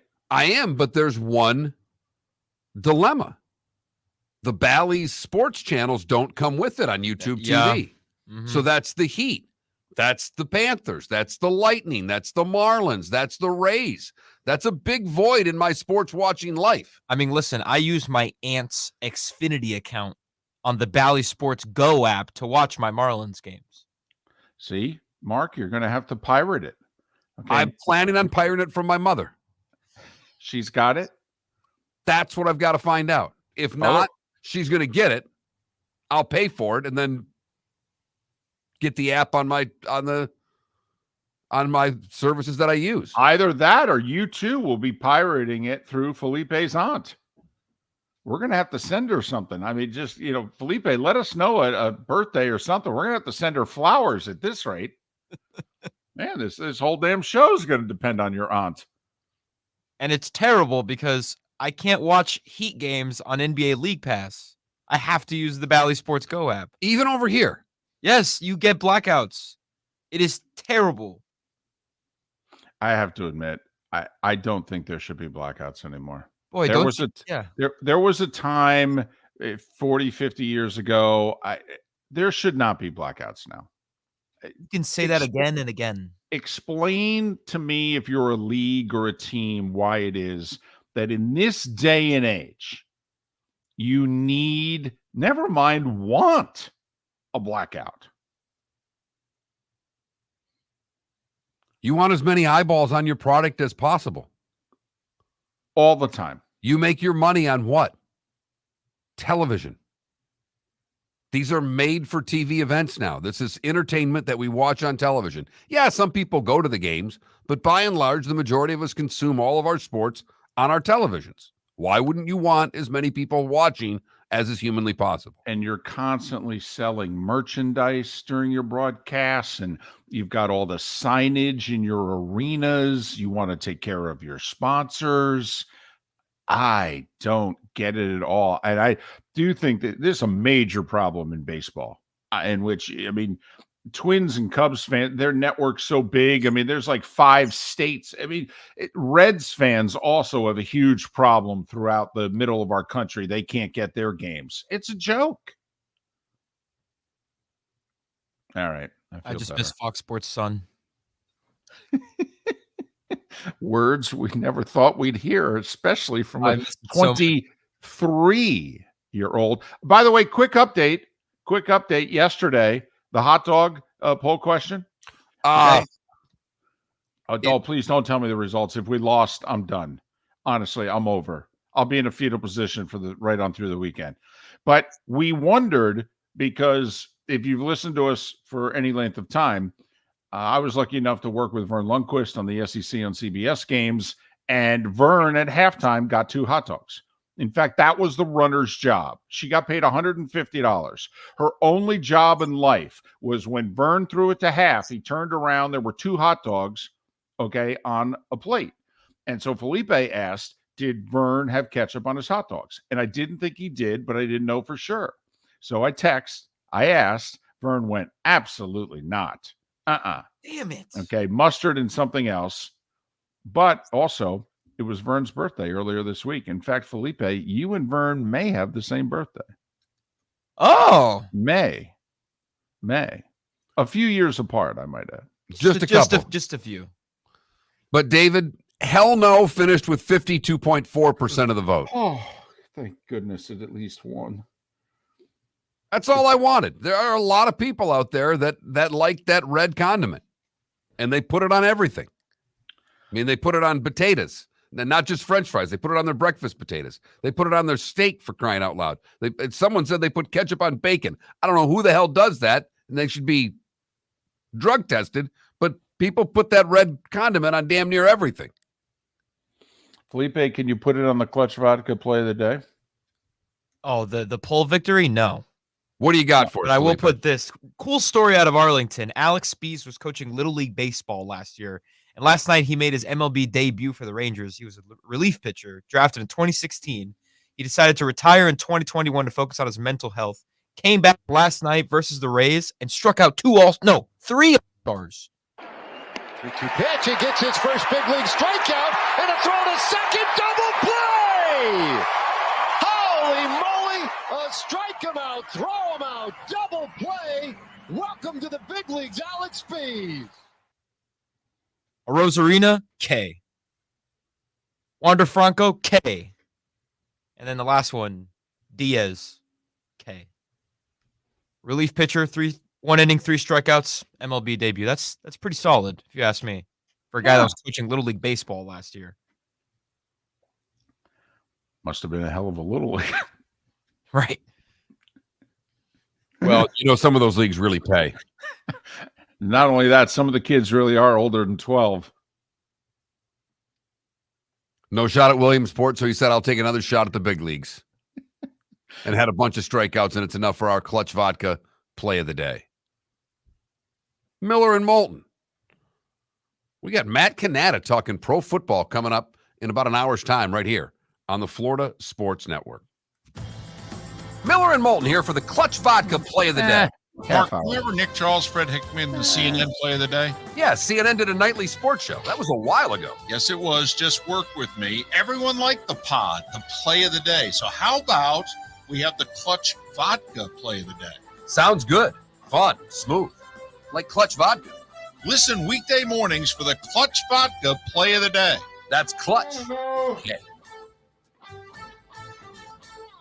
David Moulton for Napa, Napa Auto Parts, and Napa Filters. Insist on Napa filters for your vehicles, or if you're a do-it-yourselfer, only buy Napa filters. Napa has a filter for almost anything on earth that moves, whether it's motorcycles, foreign and domestic cars, vans, SUVs, earth-moving equipment. You get the idea. Napa Auto Parts, Napa filters. Insist on them for your vehicles, or if you're a do-it-yourselfer, only buy Napa filters. Located on the East Trail, locally owned Naples Tiki Bar and Grill is an outdoor eatery next to the Hitching Post Shopping Center. Island-inspired food with a true tiki theme. The best place in Naples to enjoy the beautiful weather in Southwest Florida. The Naples Tiki Bar and Grill offers a great menu for dine-in or takeout. Enjoy our famous pulled pork, huge burgers, and tiki bar cocktails. Don't miss happy hour every day from 3 to 6, and live music 7 days a week. See you soon at the Naples Tiki Bar and Grill, 11498 Tamiami Trail East. Hello, friends and family of Southwest Florida. Are you looking to tap into the electric vehicle market?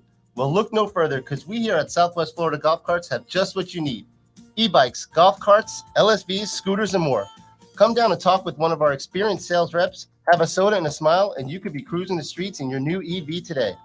Stop by the store or visit our website at flgolfcarts.com and enter for a chance to win $100 off your next purchase by answering John's monthly sports question. You were listening to Miller and Moulton on the Florida Sports Network.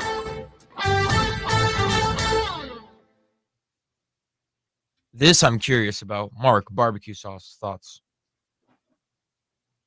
What do you you like it? On things that require barbecue sauce, like ribs and chicken? And do you like a pulled pork sandwich with barbecue sauce? I love a pulled pork sandwich, but I don't know if that doesn't always do barbecue sauce. I sometimes might do the mop sauce. Mm-hmm. I mean, I just made pulled pork. I had it for dinner last night. I made it on Sunday. You know what I've been doing recently is getting a chicken tender pub sub with barbecue sauce. Yeah. See, that's knock yourself out. So good. Chicken tenders are disgusting. Really? Yeah. Why? It's breaded chicken. It's right. Yeah. Breaded chicken. It's one of the most overrated foods on the planet. Wow. Why? You don't like chicken nuggets? No. Oh, man. Hell, McDonald's chicken nuggets with They're barbecue disgusting. sauce? Disgusting. I don't even know if that's chicken. It's probably not. Oh, I love sweet and sour sauce too. It's a good point, Paul. Although I will say the mop sauce, I'm more of a vinegar, Eastern North Carolina guy.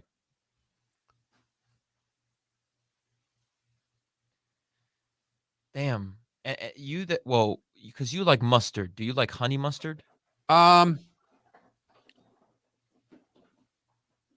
mean, most of those little fake condiments for your chicken nuggets are not things that are needed in life.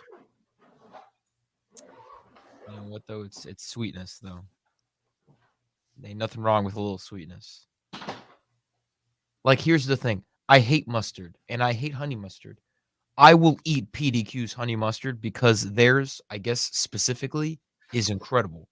And their tenders with the honey, like the strips with the honey mustard, so damn good.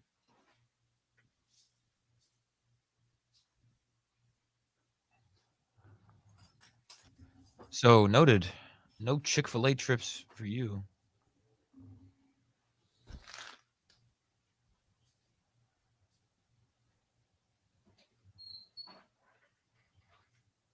Also, I put ketchup on my breakfast potatoes. I mean, it's ketchup and fries. It's the same thing.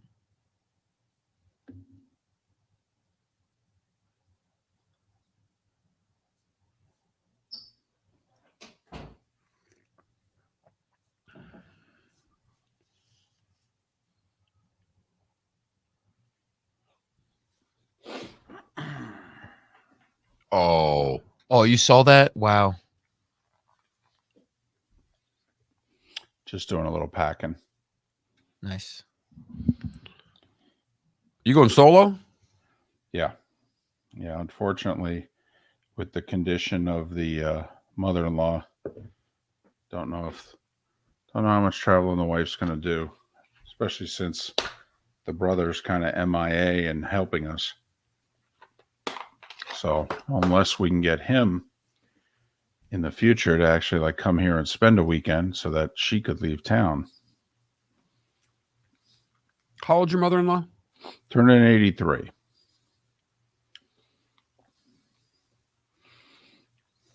Pretty weak.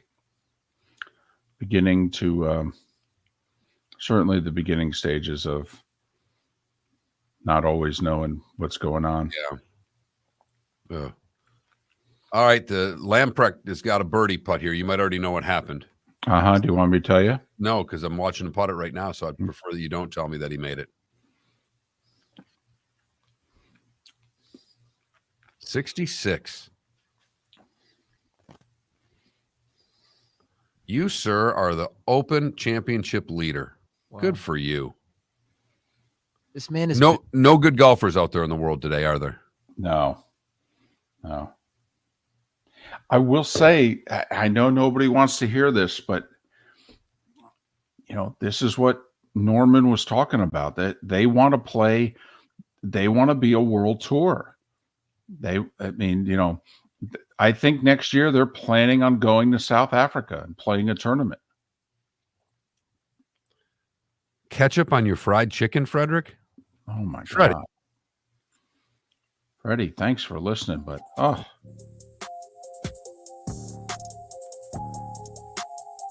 You're listening to Miller and Moulton, only on the Florida Sports Network. And now, here's Mark Miller and David Moulton. 22 minutes before the top of the hour, Matt Cannata will join us at the top of the hour to talk a little NFL. Anything that's on his mind. It's been a while. And Matt and the good folks from Pro Football Network will join us weekly throughout the NFL season. Mark, what is the equivalent? Like if the Open Championship was the NCAA tournament, what is the equivalent of 23-year-old South African amateur who plays his college golf at Georgia Tech, Christo Lamprecht, leading after the first round of the Open Championship? He's the leader in the clubhouse right now. It's a good round. It may hold up, may not.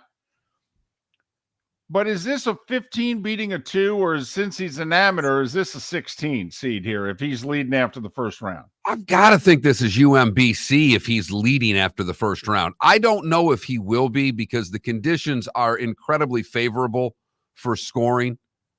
There's not a lot of wind at all. It's nice out. I mean, these guys are in, for the most part, short sleeves. I know, but they're not tearing it up yet. Lamprecht, by the way, birdied 18 to finish 5 under. He shot a 66. But, Fleetwood, Scheffler, Spieth, they're all in the middle of their rounds. They're 1 under. They're not, the birdie train hasn't started yet, Mark. I understand. I just think someone will be with him by the time it's all said and done. It only takes one. Right. We're playing golf for another 8 hours. Well, that's true. That's just on USA Network. Then you got the final hour on Peacock. But unless the winds picks up this afternoon, I think someone else will shoot a 66, maybe even a little better. But it is remarkable how many great players there are out there. I know nobody wants to hear this, but I know he's toe jam, but this is kind of what Norman was talking about. Norman has wanted the PGA Tour to be a world tour for 30 years. And I mean, we all know why everybody did what they did. I mean, they followed the money, but in Norman's vision, he's talked about it with us on the air and off many times over the last 15 years. And part of it is because he's Australian. He's like, there's good golfers everywhere. There really are. They love golf around the world. We need to bring it to them. We had Bob Harrigan on Monday. And he said, hey, I know nobody, is in favor of what they're doing, but when they're playing in Australia and when they're playing over in Asia, they're drawing big crowds. He said, hell, even when they brought the PGA Tour to places the PGA Tour doesn't play in the States, they've been drawing people recently. Tulsa had big crowds to see the LIV guys. And this kid's from South Africa, and I believe Norman a month ago talked about the LIV scheduling an event in South Africa next year. I don't know how I get it. You're the PGA Tour. You want nothing to do with them except the Saudi guys' money. I get it. But can't you admit quietly over a couple of drinks in the corner of a bar one night, we are exclusively an American tour, and this is a world game. And should we, hell, we could have PGA Tour events going on in the States the same week we have an event going on in South Africa and over in Indonesia or wherever. Or is this how you're going to save the DP World Tour? And beef it the hell up and make that the international tour. Which I think is a lot more likely down the road, because I think when it's all said and done, they're going to want Live Golf to go away. They're just going to steal everything except the shotgun start about it. Yes. They'll get rid of the shotgun start. They'll get rid of 54 holes, and maybe they'll make them wear pants. And they might figure out a way to have some team events in what used to be called the silly season.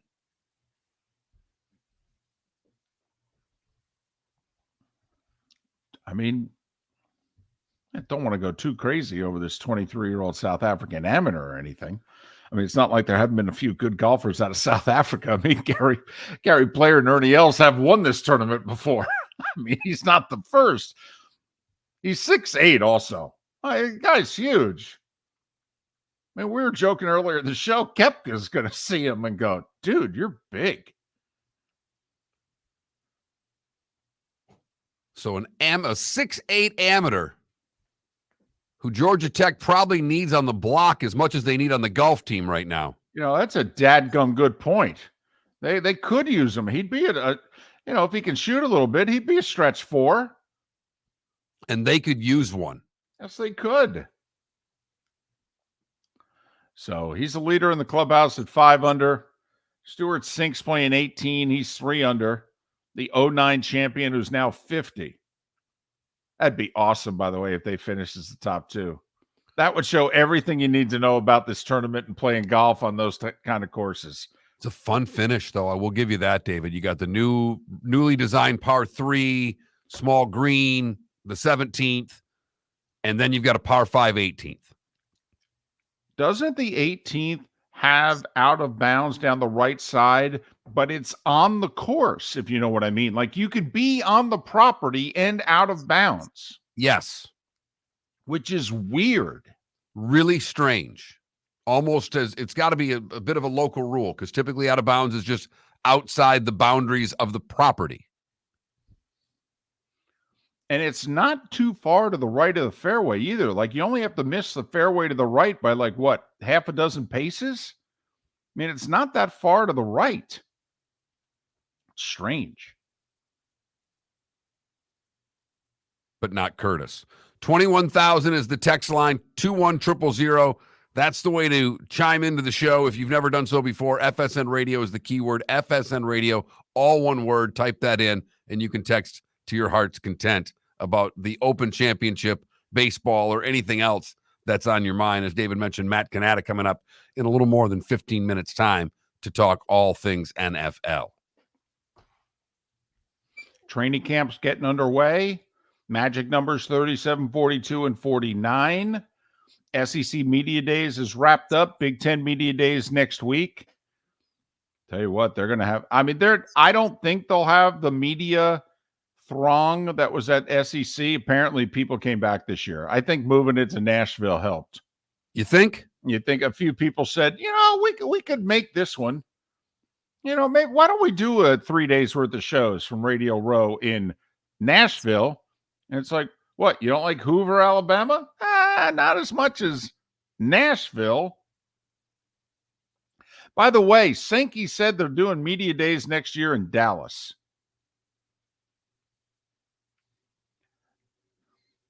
Man, do you have to kiss Texas and Oklahoma's fanny right out of the chute?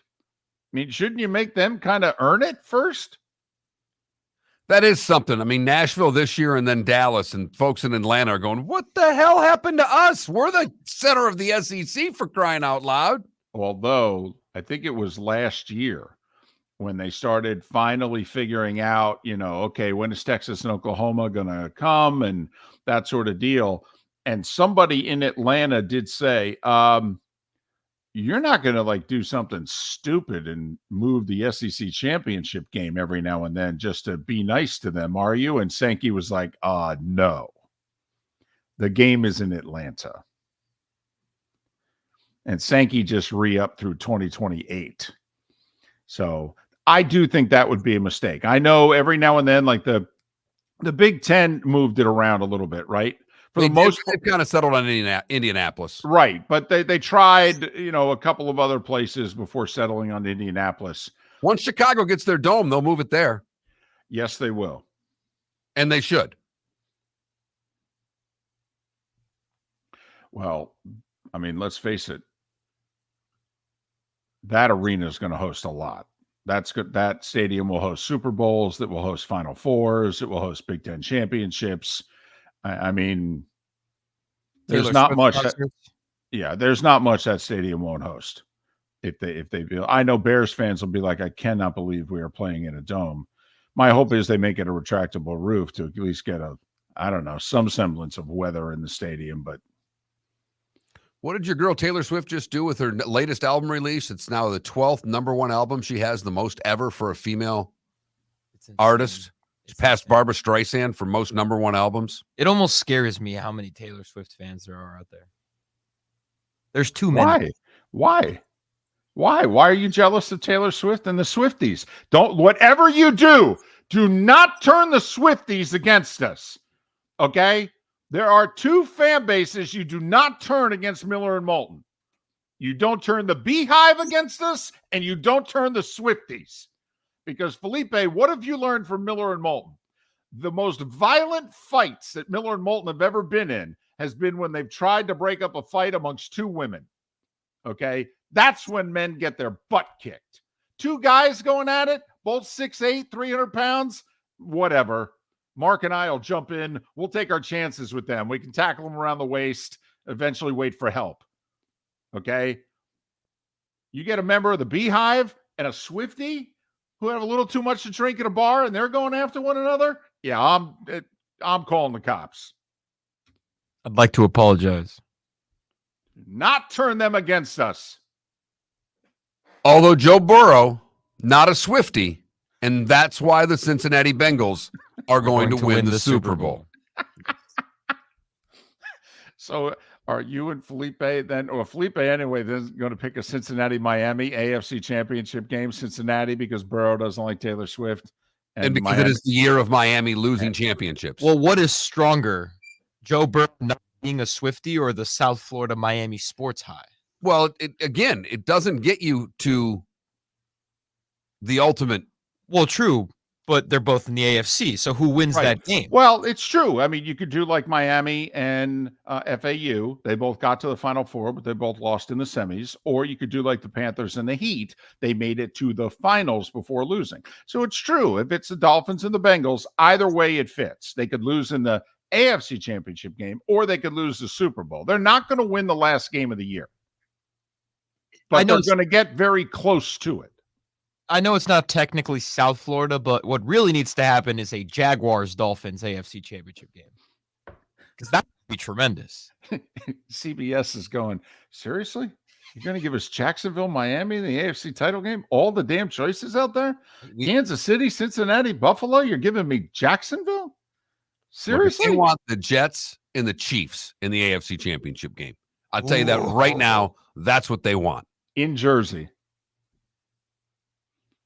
Not at Arrowhead. Listen, they've hosted that game 5 years in a row. True. I think everybody involved in the AFC outside of Kansas City, okay, is like, yeah, we'll put Mahomes in the game, but could he actually have to play a road playoff game? It is remarkable. 5 years in the playoffs, they have not had to play a road game for 5 years. I mean, I don't even know if Brady and the Patriots ever pulled that off for 5 consecutive years. Because every now and then they had to go on the road to win the AFC title game. But that's the one that CBS wants right now. And Fox wants Dallas against anybody. They don't really care. Right. I mean, I think if they had their choice, they'd take the Niners because they'd want the coast. But yeah. Yeah, CBS rooting for the Jets.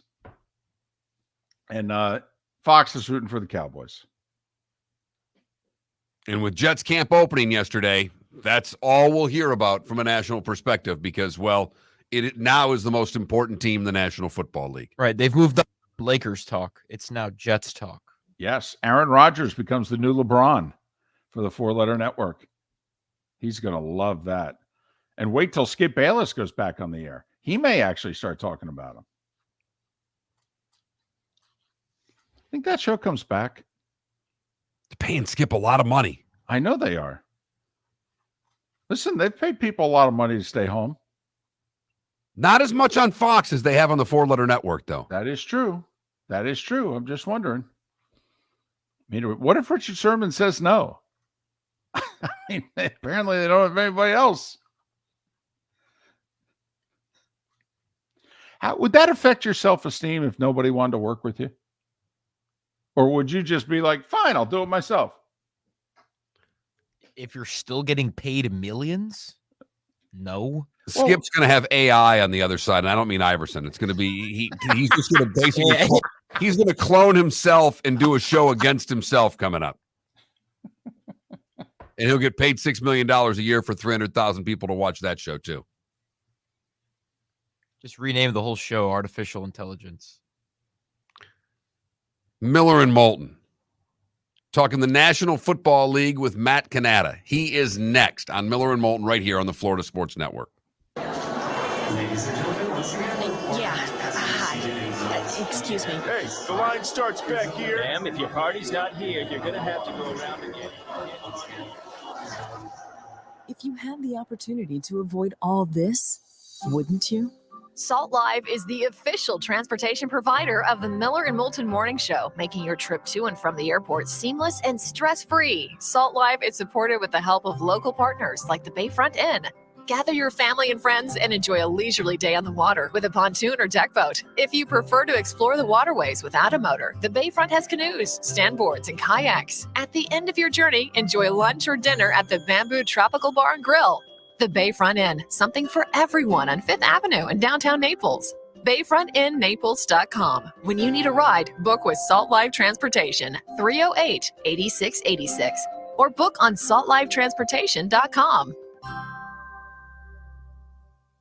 David Moulton for Napa Auto Parts, and Napa Filters. Insist on Napa Filters for your vehicles, or if you're a do-it-yourselfer, only buy Napa filters. Napa has a filter for almost anything on earth that moves, whether it's motorcycles, foreign and domestic cars, vans, SUVs, earth-moving equipment. You get the idea. Napa Auto Parts, Napa filters. Insist on them for your vehicles, or if you're do-it-yourselfer, only buy Napa filters. Located on the East Trail, locally owned Naples Tiki Bar and Grill is an outdoor eatery next to the Hitching Post Shopping Center. Island-inspired food with a true tiki theme. The best place in Naples to enjoy the beautiful weather in Southwest Florida. The Naples Tiki Bar and Grill offers a great menu for dine-in or takeout. Enjoy our famous pulled pork, huge burgers, and tiki bar cocktails. Don't miss happy hour every day from 3 to 6 and live music 7 days a week. See you soon at the Naples Tiki Bar and Grill, 11498 Tamiami Trail East. The waterways of Naples are a beauty to behold, and the Bayfront Inn has multiple ways for guests to enjoy the water and have some fun.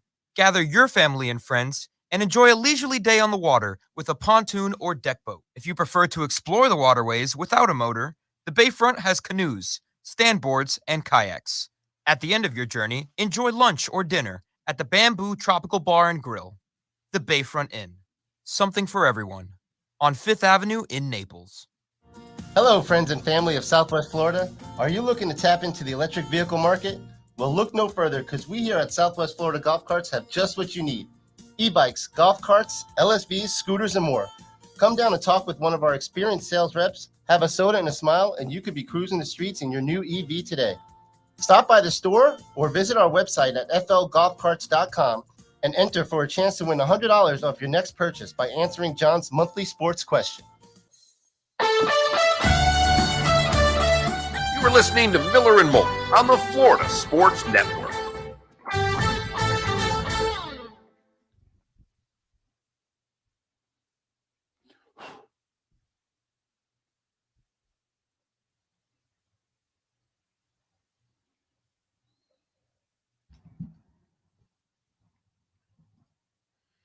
We're going to get SVP now that you're going to be hanging out with him on Mondays? I think he's going to be in the parking lot. I don't think I'll see him.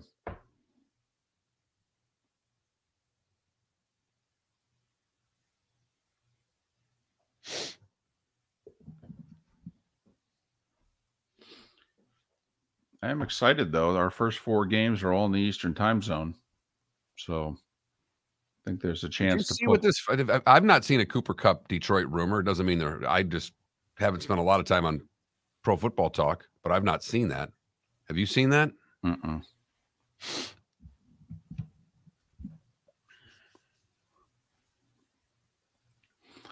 Cannata's by phone. Okay. Gotcha. Charles Schwartzel is not winning the British Open. He shot 77. Sure. Now he shoots 77.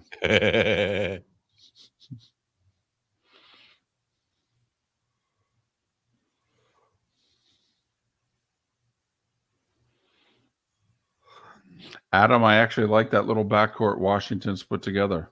Those guys, they'll play well. They'll score a lot of points. They won't win a lot of games, but they'll actually be moderately entertaining.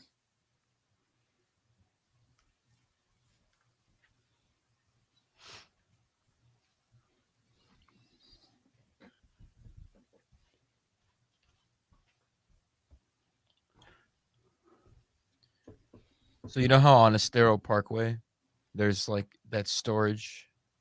Yep. The storage thing. If you rent a storage unit, they let you use their truck for free one day. It's super nice. So how long do you have to rent the storage unit for? Well, we're just renting it for a month. And they still give you the truck? They still give you the truck for free. I'm like, damn, that is awesome. For a day? For a day, yeah.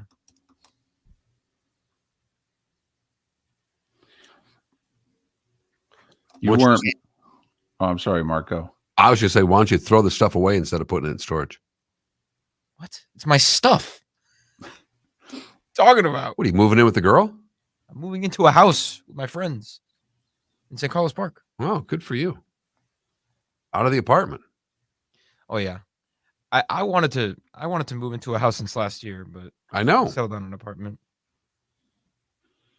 My understanding, for what they're charging for apartments, you can pay a mortgage. Not with the interest rates the way they are anymore. True. I'm ready for you, though, Philly, whenever you want to buy a house. It'll be a long time before I do. Remember during the pandemic, there was a shortage of rental cars, and people, when they went to Hawaii, were renting U-Hauls and using them on vacation. That is hilarious. Make sure you call Cannata. I'm calling him right now. All right.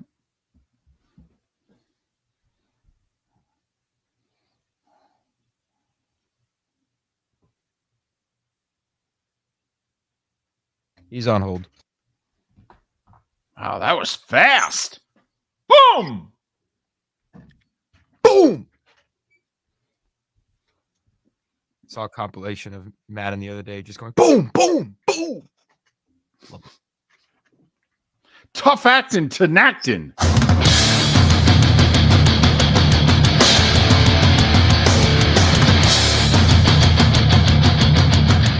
You are listening to Miller and Moulton, exclusively on the Florida Sports Network.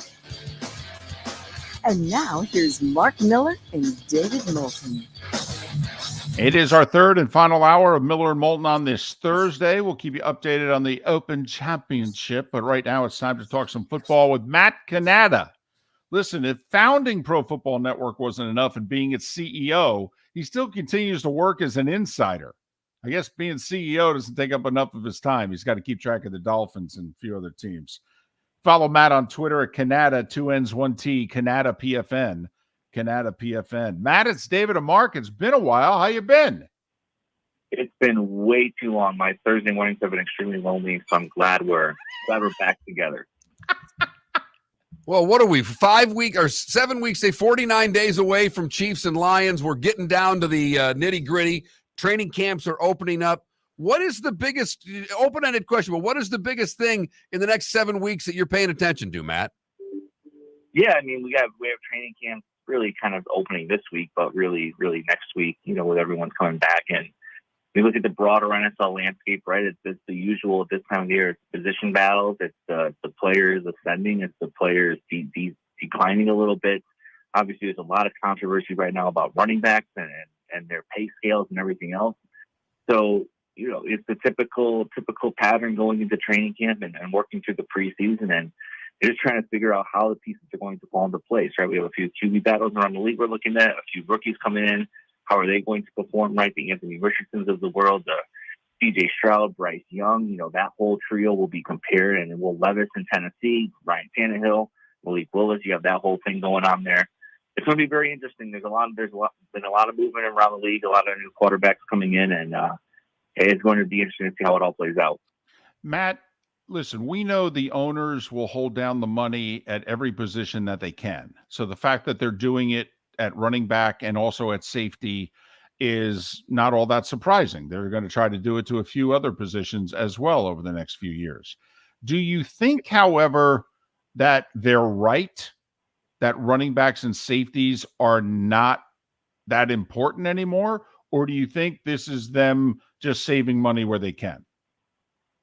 It's hard to talk about, right? Because from a humane perspective, running backs should get paid, right? And they're treated and they're run into the ground literally and figuratively and then discarded, right? But from a pure business perspective, taking every single emotion out of this and just looking at cold and calculated numbers, it's the right thing to do, right? I mean, there has only been just a handful of players in the NFL in the past several years, 10 plus years, who have really excelled on a second contract and performed at the level that they did on their first contract and a few maybe even a little bit better. But when you look at the numbers, when you look at the history, the everything says that you really shouldn't invest in a huge second contract for a running back because they're not able to replicate the production that they had in the first years of the league. And when you look at kind of the root of this issue, it goes back to the CBA agreement they signed years ago, where the rookie deals went from, to I think it's 5 years, right? If those were 3 years or something like that, then these running backs and everyone else, for that matter, would have a whole lot more leverage to kind of produce on that second contract. But running backs are running to the ground during their prime. Think about it. If they're playing running back in high school and they're playing running back in college, and college these days, the hits aren't anything to blink at. And then you get to the NFL and you play on that rookie contract for 4 or 5 years. It's tough to keep, taking that pounding in that second contract. Oh, there's no doubt. And, not to mention the college hits, but the college practices are a lot more brutal than the NFL practices that they're going through as well. So it is something that I don't know what the answer is, but I think you're going to see more of the franchise tags coming at running backs. And I think you're going to see that franchise tag number go down. So they're in a tough spot.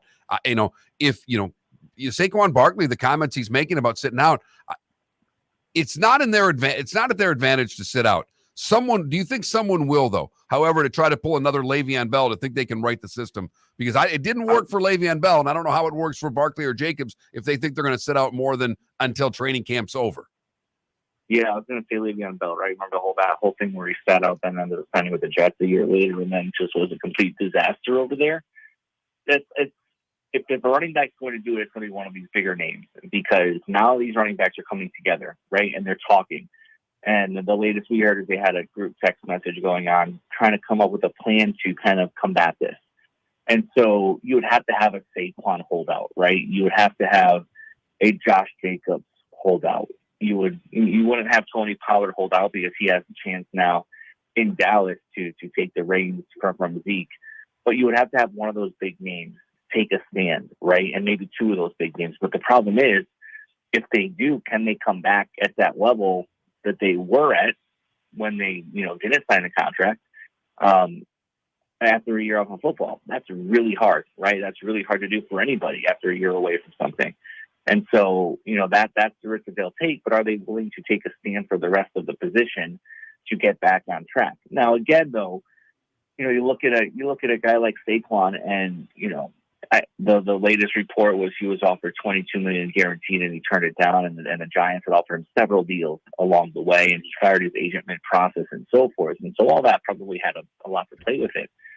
But $22 million, it's not at the level that other positions are at, but it's also still nothing to kind of sneeze at a year, right? It's a nice chunk of money, and I think these running backs probably want to be paid like the wide receivers are, for example. But the wide receivers just have longer longevity and less injury prone than the running backs are. Matt Cannata, Pro Football Network, profootballnetwork.com. Follow him on Twitter, Cannata PFN. That's Cannata with 2 N's, 1 T, Cannata PFN.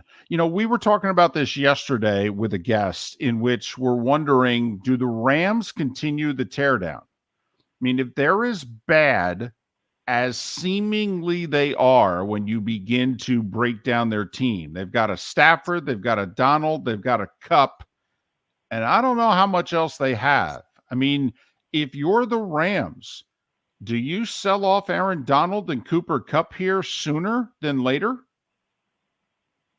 Yeah, the Rams are in a really tough spot, right? And they went all in and got this Super Bowl, and good for them, right?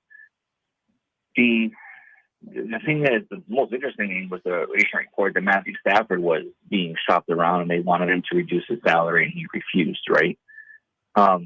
We project the Rams to have the worst offense in the NFL this year, and even with Stafford. But like you just mentioned, the cast around him has been absolutely gutted. But, Cooper Kupp can't do it alone. The rest of the receiving corps has been just thrown out the window.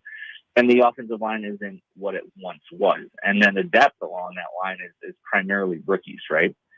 And so, McVay is a genius, but he can only do so much. And at some point, the Rams have to just kind of say out loud to everybody, hey, we need to take a year to reset, right? And just rebuild. And, Aaron Donald of the world, I think so. Looking at the entire situation, you do need to have that veteran presence there to kind of lead the younger guys.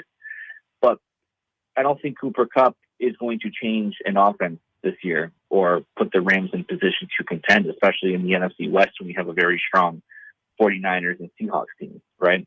And I don't think Aaron Donald is going to stand up there and change the fortunes of the team.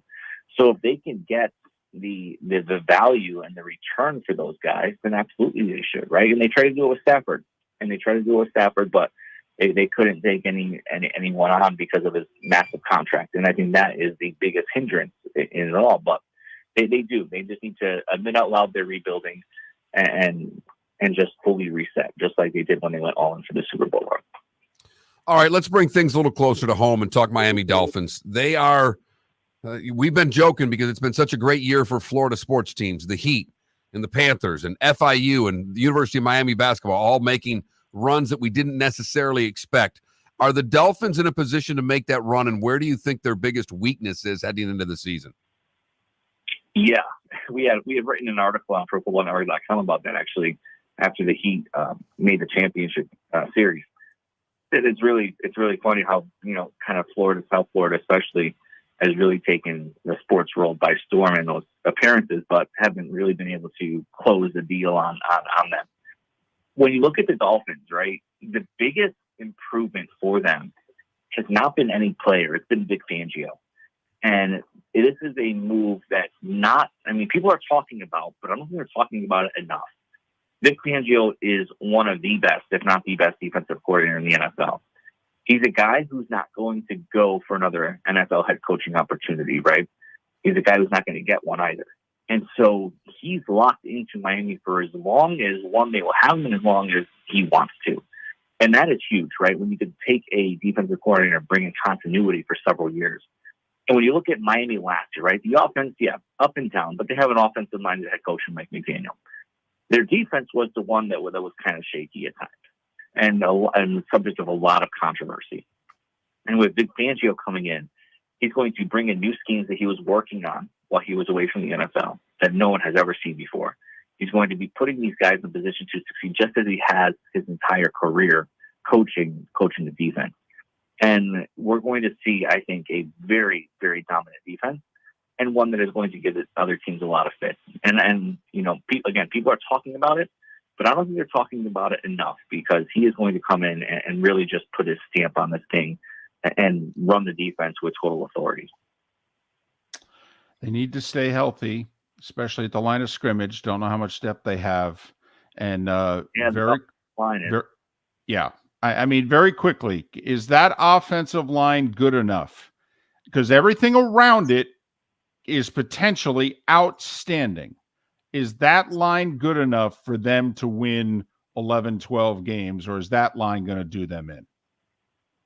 I was joking with some of my staff, right? We've hired a lot of people at Pro Football Network, and there's just like this one spot in our organization here where it's like I have a little bit of a blind spot for. So I said, I'm the Chris Greer of this world, where Chris Greer can't identify offensive linemen. I can't identify good talent in this position either. But, you look at how they tried to build this line: Austin Jackson, Robert Hunt, Connor Williams, Liam Eichenberg, Teron Armstead, right? Teron Armstead, he's going to miss games. That's a guarantee. He's missed several games, as we know, the past several years. You look at on the other side, Austin Jackson. The Dolphins are trying desperately to save that. Got about 20 seconds, Matt. Yeah. So, in general, the offensive line needs a ton of work, but I think the play calling can mitigate some of their weaknesses on there, and I think it can be enough for 11 and 12 wins. Matt Cannata and the good folks at Pro Football Network and ProFootballNetwork.com are going to join us weekly throughout the NFL season. Matt, sorry we left you lonely on Thursdays. We'll call more often. Yeah. Well, we're back. Miller and Moulton. That's Matt Cannata from Pro Football Network. You're listening to the Florida Sports Network. Hello, friends and family of Southwest Florida. Are you looking to tap into the electric vehicle market? Well, look no further, because we here at Southwest Florida Golf Carts have just what you need. E-bikes, golf carts, LSVs, scooters, and more. Come down and talk with one of our experienced sales reps, have a soda and a smile, and you could be cruising the streets in your new EV today. Stop by the store or visit our website at flgolfcarts.com and enter for a chance to win $100 off your next purchase by answering John's monthly sports question. Ladies and gentlemen, once again. Hi. Excuse me. Hey, the line starts back here. Ma'am, if your party's not here, you're going to have to go around again. If you had the opportunity to avoid all this, wouldn't you? Salt Live is the official transportation provider of the Miller and Moulton Morning Show, making your trip to and from the airport seamless and stress-free. Salt Live is supported with the help of local partners like the Bayfront Inn. Gather your family and friends and enjoy a leisurely day on the water with a pontoon or deck boat. If you prefer to explore the waterways without a motor, the Bayfront has canoes, standboards, and kayaks. At the end of your journey, enjoy lunch or dinner at the Bamboo Tropical Bar and Grill. The Bayfront Inn, something for everyone on 5th Avenue in downtown Naples. BayfrontInNaples.com. When you need a ride, book with Salt Live Transportation, 308-8686, or book on saltlivetransportation.com. David Moulton for Napa Auto Parts, and Napa Filters. Insist on Napa Filters for your vehicles, or if you're a do-it-yourselfer, only buy Napa Filters. Napa has a filter for almost anything on earth that moves, whether it's motorcycles, foreign and domestic cars, vans, SUVs, earth-moving equipment. You get the idea. Napa Auto Parts, Napa Filters. Insist on them for your vehicles, or if you're a do-it-yourselfer, only buy Napa Filters. You are listening to Miller and Moulton on the Florida Sports Network.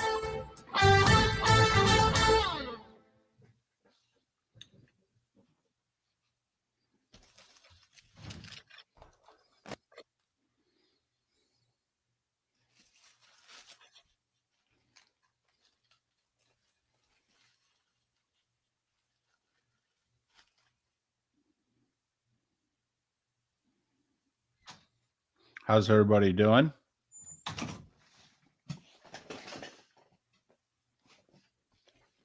Just secured Landry for Mondays at 8. Oh, fantastic. He's going to do NFL for us. Apparently, his scouting business has exploded. Really? He said he's swamped. That's why he couldn't do Fridays anymore. So we're going to do NFL with him on like recap of Dolphins Bucks type thing, or the league even 8 a.m. Monday.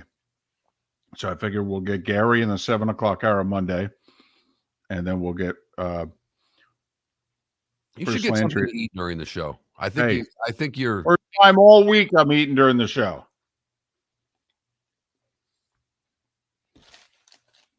You know, that banana at 6 o'clock doesn't count. Come on now. So I'm in a shape up again. You know these things happen. So yesterday the daughter goes to the dentist. Her dentist is right next to a 7-Eleven. I figure she wants a Slurpee. I'm going to get her a Slurpee. Okay. She wants Culver's. My soft spot in life is ice cream. There's nothing better than a Culver's concrete mixer. Right. And from their softball league, these little food cards, you get to buy one, get one free. So I can get 2 of them. I bought 2 of them because I can't stomach just buying one and not getting the free one. Bought one for my wife, brought it home, put it in the freezer, and didn't touch it. Wow. Then I watched the 2 of them eat them after dinner. It was the most painful thing I've ever endured. I literally I've quit ice cream and alcohol. I haven't had a drink in like 11 days. Whatever. Hold on a second. You got her Culver's and she still won't let you write on the calendar?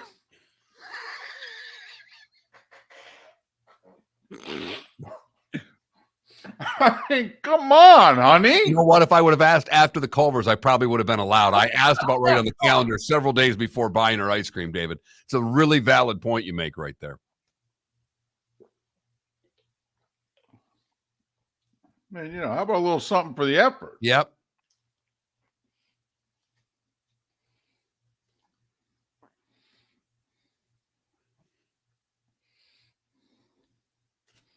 I'm doing something I never do, and they keep shortening my time period in between flights because I used up all my miles on the direct airline from Jacksonville to Jersey, so I'm using a connector.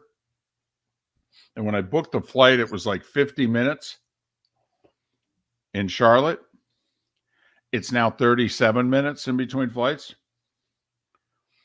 And I'm landing at like gate B and going to gate C. Now they're right, Charlotte. I mean, in theory, it should take 5 minutes. But I got to be on time. So I'm not going to get a chance to eat. also. Is your mom picking you up at the airport, or are you training to her house? In Jersey, she will at about 4:30. Just have her have a bag, have a sack of White Castles with her. Today's Aunt Kathy's 80th birthday. It's why I'm flying back. Oh, that's nice of you. And so we've got dinner ordered at her favorite restaurant. We're picking it up and we're bringing it to the house. So I haven't seen my mom in 5 months.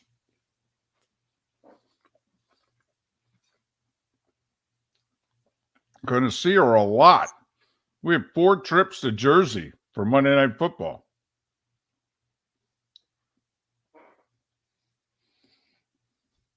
Plus, she's coming down for the wedding. She might be sick of me. Fortunately, it's only like 1 day at a time. I got to go to the phone store. I haven't backed up my phone forever. I don't have enough storage, and I got to figure out why. We're coming back.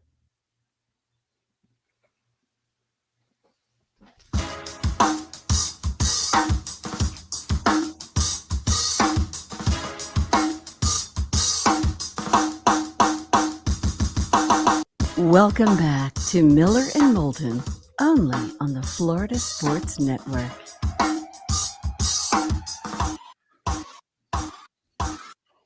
"21 minutes after the hour, Miller and Moulton, Florida Sports Network, floridasportsnetwork.com. Big day today. The Open Championship is underway. 23-year-old amateur Christo Lamprecht of South Africa, who plays his college golf at Georgia Tech. He's 6 feet 8 inches tall. He's the leader in the clubhouse at 5 under. That's a 66. Stuart Sinks at 3 under in the clubhouse. Jordan Spieth, after making a double late on the front nine, he's got it going on the back. He's 3 under through 16. Mark's been following it closely. Fleetwood's 2 under through 13. Patrick Reed shot 1 under. He's in the clubhouse. So, nice heartwarming story. Matthew Jordan, who grew up across the street from the course, qualified for the Open. The RNA gave him the ceremonial first tee shot. He goes out, shoots a 2 under 69. He's on the front page of the leaderboard. Good for him. Good story so far. Got an amateur, a 50-year-old, some big names, heartwarming local stories. Patrick Reed's playing well, so everybody's got someone to root against. Right. I mean, hot steaming deal. We'll keep you updated. Mark, today's a big day. Big day. Big day. Like, we've undersold this. We have not talked about this enough. The Commanders are getting sold today. Yes, they are. Their long national nightmare is over. Josh Harris is the most popular guy in our nation's capital. And he hasn't done a damn thing except finance $6 billion to own a team. Well, that is something. It is. That's impressive. That is. Mark, one of the 10 best radio promotions of all time is taking place today. There's a place in the greater Washington, D.C. area called the Bullpen. Big sports bar. And there's a series of radio stations that have a promotion today called Burgundy and Sold. They are partying all day to celebrate Daniel Snyder and his wife selling the Commanders. Join us for Burgundy and Sold. That is one of the 10 best radio promotion ideas I think we've ever heard. It's outstanding. And we've talked about it briefly on this show here and there. I was just in D.C. and we did a tour one day with a guy by the name of Rick Schneider, who's the longest sports writer. He does political stuff and tours and that stuff, but he's also a sports writer. And just his vibe and the quick Commanders questions I got in the middle of our tour. The city is so desperate for this that it's hard to even. I'm trying to find, because the Clippers had a terrible owner, but they didn't have any fans. Right.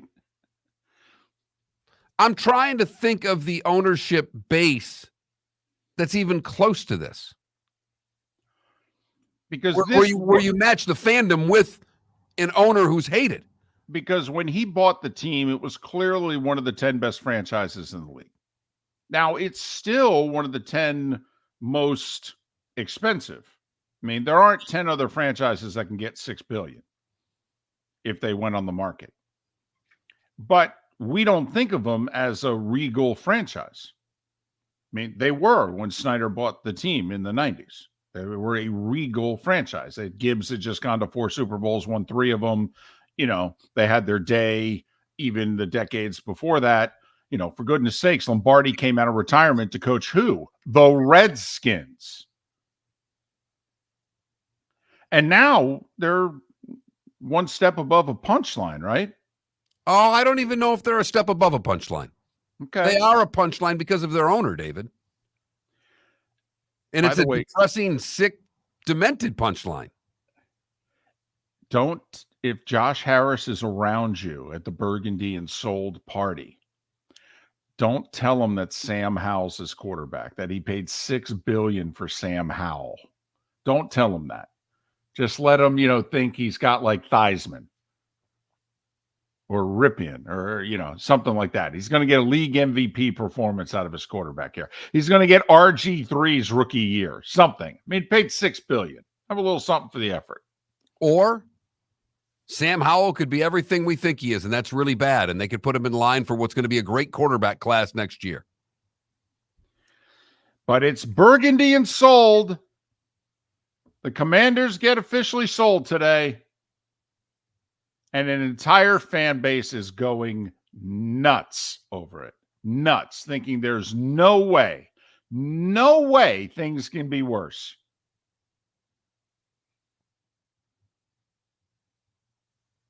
Man, we'll say they were 500 last year. They had bad quarterback play. I mean, the team's not awful. They're in the NFC. I mean, who says they can't compete for a playoff spot? I mean, they missed out on a playoff spot last year by less than a game. But anyway, it's going to be an underreported story today. But there is a part of this country that is partying like it's Mardi Gras. Imagine hating your owner that much. You're right, Mark. I mean, it's tough to find an owner or an ownership group that is loathed by their fan base to the degree that Snyder is by this proud but defeated fan base. I mean, the Oakland A's have had fun with their 2,000 fans saying sell the team. But imagine if the Oakland A's were the New York Yankees. Not even, imagine if they were the Chicago Cubs. The Yankees is putting it too high. But if it were the Cubs or the Cardinals, I mean, because the Redskins are the Redskins. The Commanders, when they were the Redskins, they were a regal franchise. Since the Washington football team and the Commanders have come to be, they've, as David said, become a punchline. I believe they have one playoff win this century. Gibbs won a playoff game. I think he beat Tampa Bay. I think Gibbs and the then Redskins beat Gruden and the Bucks. I'm going to say 05 season. And I believe that's their only playoff win this century. Cousins didn't win a playoff game for him. RG3 got beat in his lone playoff game when he made it. I mean, they've got the win that the Dolphins don't have, but the Commanders have made the playoffs about as often as the Dolphins have this century, with one more playoff win to show for it. I don't know when they get really good again. That's another, if you think about it, Mark, we've said this for years. I would love for the Dolphins to be really good to show an entire generation of, what that fan base, because there's a ton of Dolphins fans, okay? But they've had to be really quiet for 20 years. They will come out of the woodwork if they could have a great season. Wait until the Commanders have a great season. You will not fully realize, Felipe, you and your generation, how many fans this franchise has. They have a lot. When will we see it will be the know. question. Because in Miami, we're going to see it this year. Yeah! They are a playoff team. That's what Miami does. Hell, they're winning playoff team. They're winning playoff games this year, Mark. They're better in the playoffs. Yeah. With that offensive line, are we absolutely sure? Yes. The stars are lined up. That's all I got. It makes no sense otherwise. But FAU went to the Final Four. You don't think the Dolphins can win a playoff game? Come on. We'll switch from football to baseball. Kevin Weiss, host of the Locked On Rays podcast. He is next on Miller and Moulton right here on the Florida Sports Network. Hello, friends and family of Southwest Florida. Are you looking to tap into the electric vehicle market? Well, look no further because we here at Southwest Florida Golf Carts have just what you need. E-bikes, golf carts, LSVs, scooters, and more. Come down and talk with one of our experienced sales reps, have a soda and a smile, and you could be cruising the streets in your new EV today. Stop by the store or visit our website at flgolfcarts.com and enter for a chance to win $100 off your next purchase by answering John's monthly sports question. Miller and Moulton here for the Clutch Vodka Play of the Day.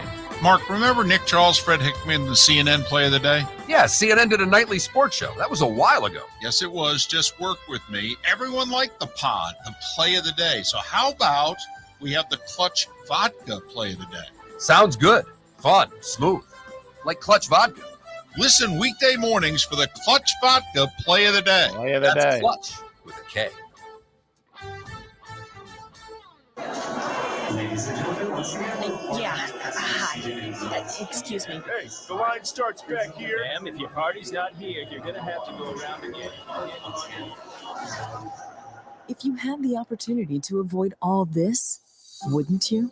Salt Live is the official transportation provider of the Miller and Moulton Morning Show, making your trip to and from the airport seamless and stress-free. Salt Live is supported with the help of local partners like the Bayfront Inn.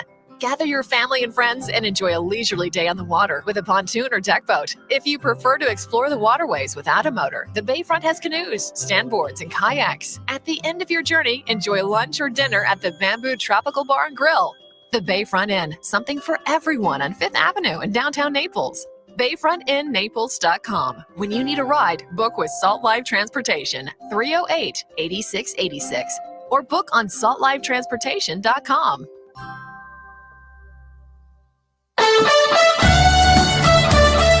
You were listening to Miller and Moulton on the Florida Sports Network.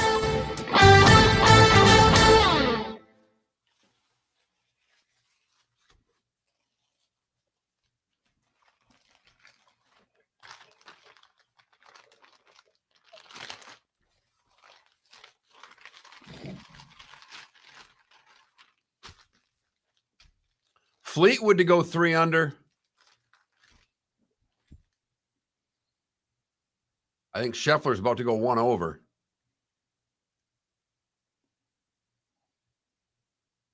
There's Fleetwood at 3 under. Oh, that's live. That was live. And he's got 2 par 5s left. Speed playing 18 to 3 under. Is 18 reachable? 600 yards. I mean, it is, but it's not easily reachable. Fitzpatrick just drained one to get him to 1 over.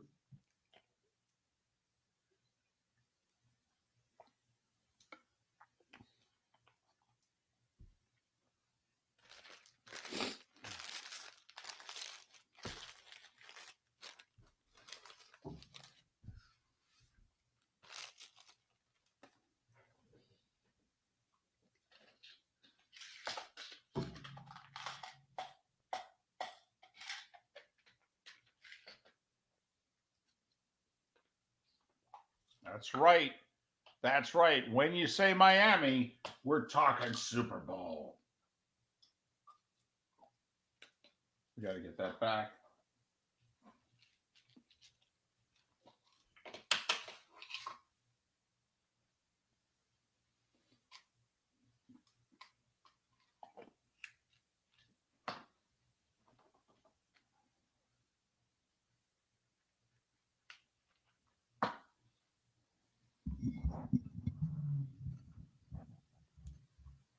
Adam, we've told you why this year is going to be different. Because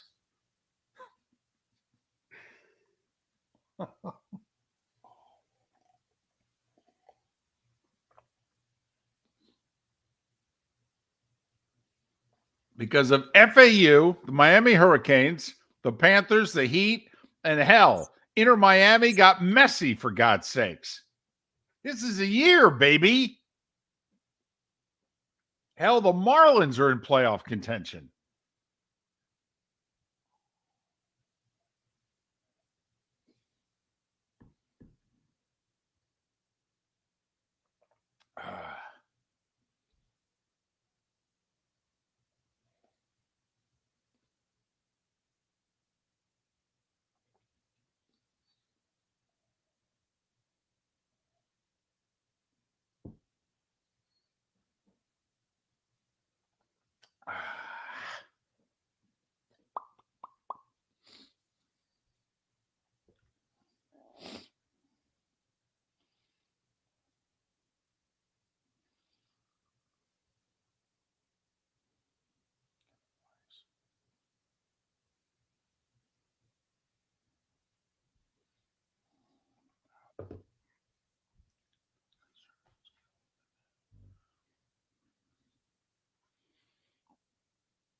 Besides, Adam, you're a Jags fan. Really? I mean, see?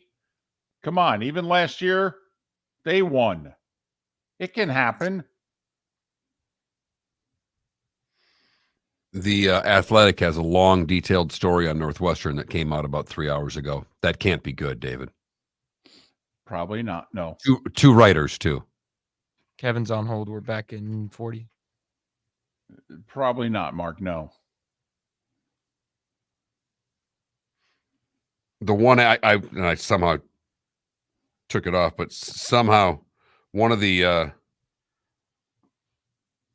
old players says, if we ever get investigated, we're effed. Uh-oh.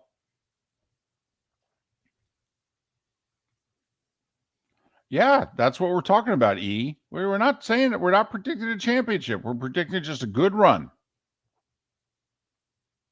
And believe me, a Dolphin fan would take a good run. Oh, you're darn right. You tell the Dolphin fan you're going to lose the AFC Championship game this year? Oh, my goodness.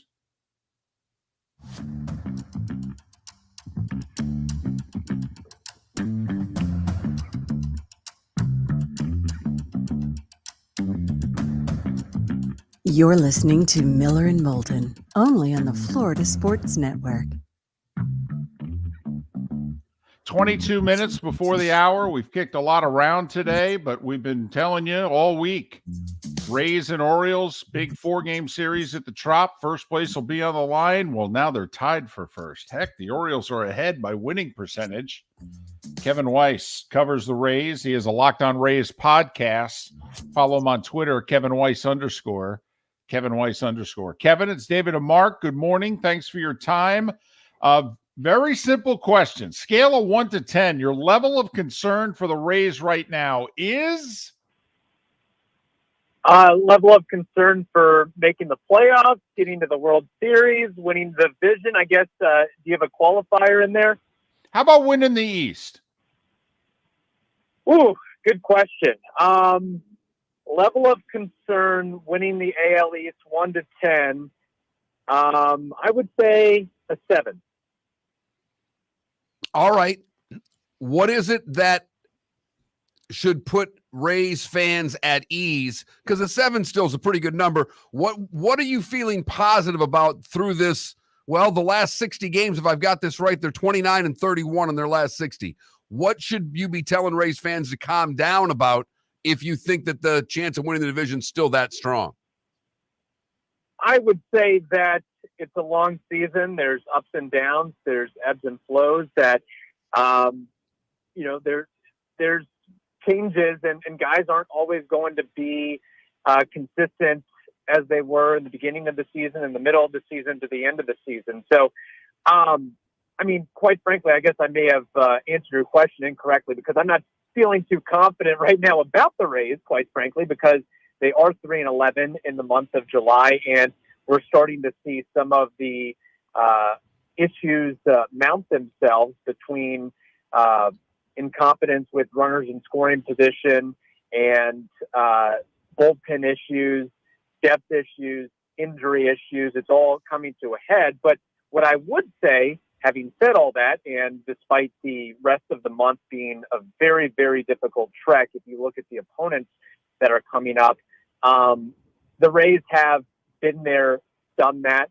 They've gone through adversity. They understand what it means to play meaningful late season baseball, where the Orioles haven't really yet experienced that. So I'll be really interested to see if the Orioles can hold fort through the month of August and September and going forward. Whereas the Rays, believe it or not, they actually have some continuity with some of the guys that they extended and have kept on the roster over the last couple of years. And I think that's certainly by design, as opposed to going through the constant roster churn that we're so used to seeing. Kevin Weiss, he hosts the Locked On Rays podcast. Locked On Rays is the podcast. Follow him on Twitter, Kevin Weiss _ Kevin Weiss _. Listen, you're right. I mean, they've got 2 or 3 areas of concern. I believe if they can only address one area of concern by the trade deadline, I think they need a bat. Okay, for the first 3 months of the season, we thought they needed a bullpen arm. I actually think now they need a bat. Okay, if you could only fill one area of need for the Rays by August 1st, what would it be for you? Oof, that's a really good question and point, and you bring up a really strong argument about the bat, because we're starting to see some slips in the cracks with some guys that were really good and productive at the beginning of the season that have started to fall off. And then with the injury and inconsistency of Brandon Lau, that does leave a void in the middle of the order. Now, there are some guys in AAA that they could maybe look to, but that's a tall ask, a tough ask for a guy coming from AAA to come up and make an impact on a playoff caliber team. But we've discussed this on the podcast. I think it's an arm of some sort. You could go the bullpen route, but we've actually been thinking more the lines of some sort of veteran-esque starter that can eat up innings and that has playoff experience, that can provide some leadership in the clubhouse as well, because there is some concern. Can Shane McClanahan stay healthy? Can Zach Eflin stay healthy? Can Tyler Glasnow stay healthy? After that, Todd Bradley, he's, in essence, the team's number 4, and the Rays just DFA'd Yanni Chirinos. You're really inconsistent, and there's big question marks on the back end of that rotation. And while that may not, necessarily, help you out in the playoffs, where you're more so relying on your top 3 starters, the Rays have to fill innings one way or somehow throughout the stretch run of the season. I just don't know where exactly it's going to come from. So I know it's not a sexy choice. I know everybody wants Shohei Ohtani and everybody wants Alex Cobb or Lucas Giolito, but we're even throwing out something like, and we try to be as conservative and realistic as possible. Somebody like a Zach Greinke type that's been there, done that. Well, and the problem now, I think, Kevin, that you look at is that the Padres are playing a little bit better. I don't know if they're going to sell. I don't think they'd be interested in going after, the high-priced guys from the Mets. But the problem is that I think the limit of players out there is shrinking, because the NL is kind of, those wild card teams are playing poorly. There are a few more teams in it. I don't know if there's going to be a lot of deals. So is there going to be a market for what the Rays need? Yeah, and that's a really good question. It makes it more difficult because of expanded playoffs. You seemingly have more teams that think they're in it and can be competitive. And if there's a smaller supply of available arms or bats out there, the demand's going to be higher too. And the Rays, as is their history, they don't like to overpay to acquire a rental bat or pitcher, whatever it may be. And they've kind of gotten burned the last couple of years with Nelson Cruz and David Peralta in that sense. So it'll be really curious to see what they do the last couple of weeks. I kind of, in a way, envy what the Texas Rangers did, going out and getting Aroldis Chapman and saying, we're not waiting around. We're not messing around. We think we can be really competitive, and we think we have something special here. So let's go out and get a player of that caliber. And you'd like to see the Rays do something similar. I just don't know if it's going to happen just because of what they've done previously in their past. But then again, I mean, you look up and down the 40-man roster, you look up and down the list of prospects. They've got a lot of equity. They've got, at some point, you can't play everybody. So at some point they have to make decisions and determinations on what are we going to do with Jonathan Aranda? What are we going to do with Curtis Meade? What are we going to do with Kyle Manzardo? What are we going to do with Vidal Brujan and Greg Jones? I mean, there's a lot of, this might be the time to shift off some of those prospects to acquire, like you mentioned, an impact bat or an arm, whatever it may be there. Brandon Lau's killing this team, isn't he? I mean, he had 39 home runs a few years ago. He's had 2 seasons in which you thought, wow, this guy could be tremendous. And going back to the 21 playoffs when he and the whole team didn't hit, and then now the last year and a half, I mean, it's tough to put it on one guy, but they paid him. They've bought into him. He's in the middle of their lineup, and it just seems as if Brandon Lau is where rallies go to die. Yeah, no, that's a really fair point and an accurate point too, because it seems like 10 years since that amazing 2021 season he had, and just the injury bug, the lower back issues have been a bugaboo for him. And besides that, he is just so streaky. He'll go on a heater for a couple weeks or a month, and then the next couple weeks or month he'll look like he's never been in the big leagues before. It's like he's it's just he can't handle the breaking ball or the off speed, or he chases out of the zone, he presses, and he seems like a guy who sometimes just gets too much into his head and does so much tweaking and fine tuning. It's almost like a golfer that's always adjusting your golf swing. It's like, man, it's tough to do that during the season when you're constantly thinking about it and making changes like that on the fly. So I think that's part of the issue with Brandon Lau. I still don't think he's fully recovered and fully healthy from the lower back extremity that he's dealing with. And not only that, but after being on the IL and being out of commission, to come back, after a couple of rehab games and get right back into, intense big league action is a very, very tall ask, even for an all-star like Brandon Lau. And,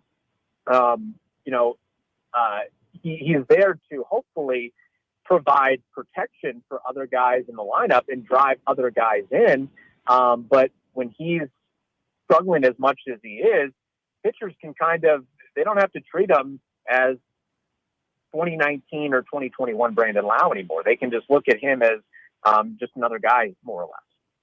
He's Kevin Weiss. He hosts the Locked On Rays podcast. Locked On Rays is the name of the podcast. Follow him on Twitter, Kevin Weiss _, Kevin Weiss _ Kevin, thanks for doing this. Really appreciate it. Enjoy the series, and maybe we'll catch up by the deadline. Yeah, absolutely. Anytime. Thank you, guys. Kevin Weiss, kind enough to join us here on Miller and Moulton. Listen, you look up this series, and not just because they're tied in the standings, but if you look up the pitching matchups even, and you go game by game, this is playoff baseball. This is Glasnow against Gibson tonight, okay, for the Rays and the Orioles. And Gibson eats up innings. His ERA is in the mid-4s. He doesn't statistically look all that great, but he's actually their innings horse, okay? Then you come back on Friday, and I believe it's Eflin against Bradish. Okay, Bradish, by the way, with an ERA of 3 and a WHIP barely over 1. okay, and a strikeout an inning. Then you come back on Saturday. It's McClanahan for the Rays, and it's the hot young prospect for the Orioles who pitched the other day, Rodriguez. Okay, I mean, this is, to me, Mark, I really do think as a GM, you make conclusions off of this series. You got your pitching lined up. Okay, you gave a Rosarena half a day off. You gave Franco a day off, even at one, except for one pinch hitting performance yesterday. I mean, you're locked and loaded and ready to go. I think you draw conclusions when this series is over. And that's what you talked about. They did manage the game against Texas seemingly to get ready for this series against Baltimore, giving a few guys rest and sacrificing one game at the back end of a road trip to get ready for this homestand. And I keep harping on this, but David, they're 29-31 in their last 60 games. They have been an average ball club after this incredible start. You pointed out their runs recently. They're not scoring. They were getting unbelievable production. They were getting home runs from everybody. They were getting guys on base. They're not doing that right now. Not at all. Not at all. They've had like 2 above average offensive performances really this month. They are not scoring runs. And they were scoring runs at an obscene pace in the first 2+ months of the season. And we did say, everybody said, well, this isn't going to continue. Well, now it's not. And now, quite frankly, you look at that lineup because, while Rosarena's hitting, he's hitting nearly 280. He's not hitting for power. Hasn't hit many home runs since, third week of May. Franco's in a slide, to be honest with you. He's had a rough 3 weeks. Diaz is still delivering. He's hitting 320.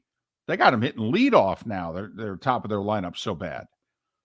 And the guy I talked about, Lau's hitting 206, and he's batting 5th. He's batted 4th or 5th all year. It's seemingly where every rally goes to die, and then when he does get a hit, it's with 2 outs and nobody on in the 8th. It's like, great. That's fantastic. Big series. 80,000 is our over-under for attendance. A 4-game series, and you're going under, right? I'm going under. I was actually going to talk Felipe into trying to go tomorrow night. 6:40 start on a Friday. But he's got a job and everything, so that gets in the way. I know, that damn second job, because he's foolish enough to want to have a career in broadcasting. We've tried, Mom. 2 jobs. We've tried, Mom and Dad. We really have. We've tried. But he still seems to want to do this. Been getting up at 4:30 in the morning for nearly 2 years now. I mean, I guess he's committed. I don't know. Or should be committed. That's where I was going next, David. There's no doubt. Nearly 2 years. My goodness. See, if we talk about it enough, it may break you. I'm about to dive into my 3rd NFL season with you guys. I mean, come on.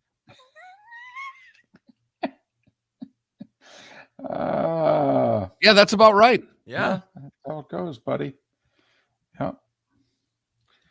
So Spieth and Fleetwood late in their round. Spieth's on 18. It's a par 5. He's 2 off of the lead. An amateur. Yeah, an amateur's leading it. Fleetwood's got it 1 behind right now at 4 under. Stuart Sink at the age of 50 is 3 under on the board. Has his round completed for the day. The British Open going on. We are off tomorrow. So for those of you along the network, this is the final moments of the Miller and Moulton program for the week. We'll be back on Monday with our final day off until Thanksgiving is tomorrow. We thank you for listening. The bonus hour in the 239, that's next. Miller and Moulton here for the Clutch Vodka Play of the Day.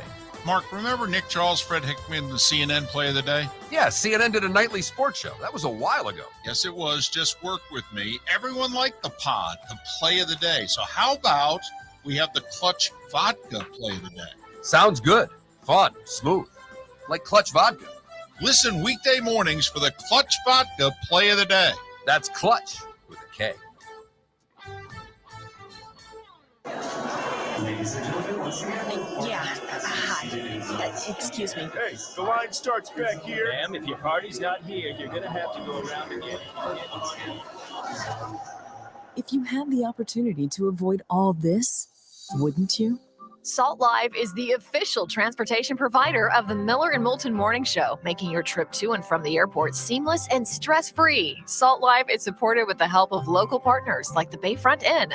Gather your family and friends and enjoy a leisurely day on the water with a pontoon or deck boat. If you prefer to explore the waterways without a motor, the Bayfront has canoes, standboards, and kayaks. At the end of your journey, enjoy lunch or dinner at the Bamboo Tropical Bar and Grill. The Bayfront Inn, something for everyone on 5th Avenue in downtown Naples.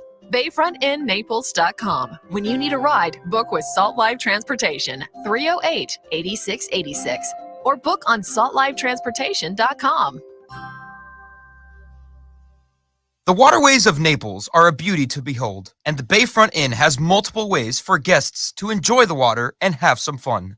Gather your family and friends and enjoy a leisurely day on the water with a pontoon or deck boat. If you prefer to explore the waterways without a motor, the Bayfront has canoes, standboards, and kayaks.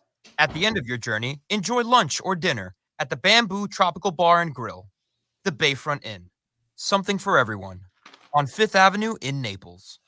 David Moulton for Napa, Napa Auto Parts, and Napa Filters. Insist on Napa filters for your vehicles, or if you're a do-it-yourselfer, only buy Napa filters. Napa has a filter for almost anything on earth that moves, whether it's motorcycles, foreign and domestic cars, vans, SUVs, earth-moving equipment. You get the idea. Napa Auto Parts, Napa filters. Insist on them for your vehicles, or if you're a do-it-yourselfer, only buy Napa filters. Hello, friends and family of Southwest Florida. Are you looking to tap into the electric vehicle market? Well, look no further, because we here at Southwest Florida Golf Carts have just what you need. E-bikes, golf carts, LSVs, scooters, and more. Come down and talk with one of our experienced sales reps, have a soda and a smile, and you could be cruising the streets in your new EV today. Stop by the store or visit our website at flgolfcarts.com and enter for a chance to win $100 off your next purchase by answering John's monthly sports question. You are listening to Miller and Moulton on the Florida Sports Network.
It's taken Spieth a long time to play 18.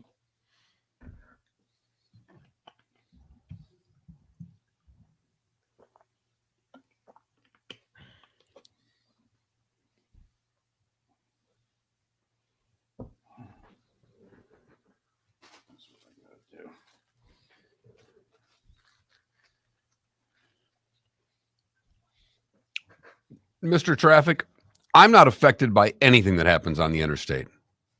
I work basically 1.5 miles from my house, and my big trip of the day, if I have to make, it's Costco.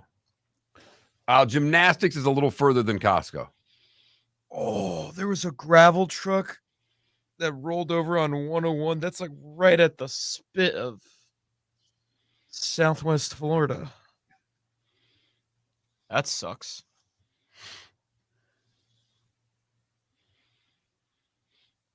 You go to Gymnastics World? Yeah.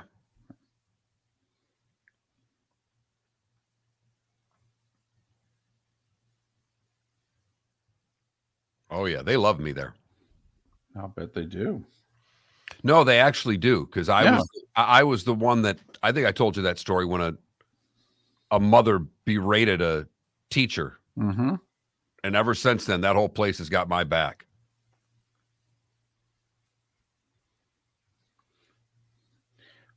So I had Fleetwood, you had Scheffler, right?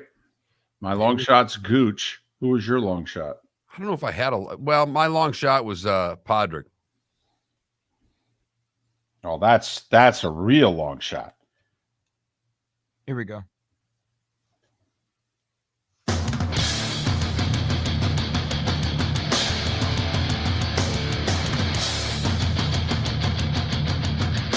You are listening to Miller and Moulton, exclusively on the Florida Sports Network. And now, here's Mark Miller and David Moulton. The bonus hour on this Thursday. It's our final show of the week, so this is our final hour. Then we'll have Labor Day off and Thanksgiving. That's about it between now and Christmas. We're just getting ready for the grind. So we're taking a 3-dayer, if that's okay. Miller and Moulton, the Florida Sports Network, floridasportsnetwork.com. Magic numbers 37, 42, and 49. I think we're going to have a big announcement next week also when we come back. We're going to have an announcement. Hell, we might even have 2. What? Yep. Might even have 2 announcements next week. Holy cow, the Monday show's already taken shape. Well, we might have to spread it out Monday and Tuesday. It is late July after all. What the heck are we going to talk about? Especially since the golf season ends Sunday. Except for that Ryder Cup thing. Which I have to admit, I'm more interested in who's going to get picked than I think the actual playing of it. To me, the picking of the Ryder Cup teams is kind of like the NBA, the week in July free agency. David, I'm totally with you.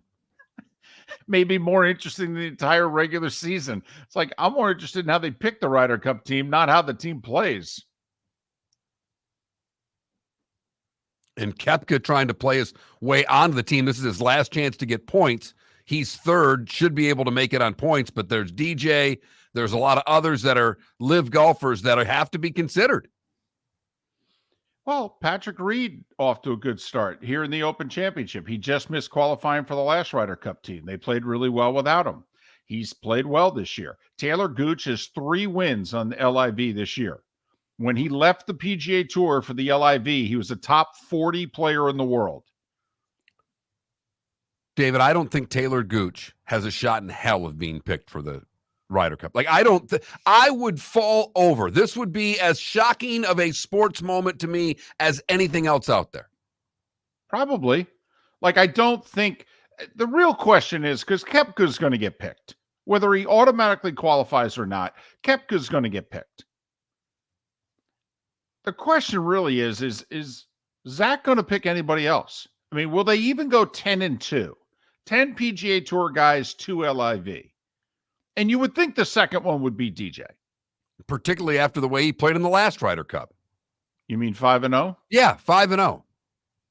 It's only been done one other time by an American. And they like him.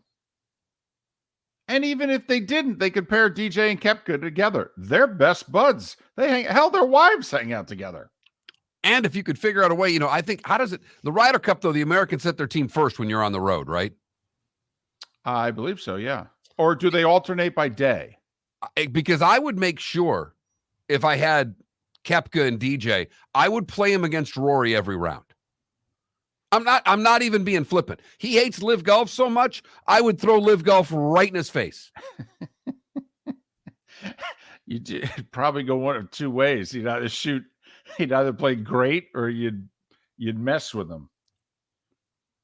By the way, Spieth bogeyed the par 5 18th to finish at 2 under. Got the amateur who's leading in the clubhouse at 5 under. Tommy Fleetwood's 4 under with 3 holes to play, including a par 5. Fleetwood looking for his first major. He's been playing terrifically lately. Well, he's really good at that final round from out of nowhere to finish second. No, but he's played solid golf over the course of the last 6 weeks. He's been in every tournament. He has put together 4 rounds for the most part. He has not won, but he has been there. His game has been very good heading into this tournament.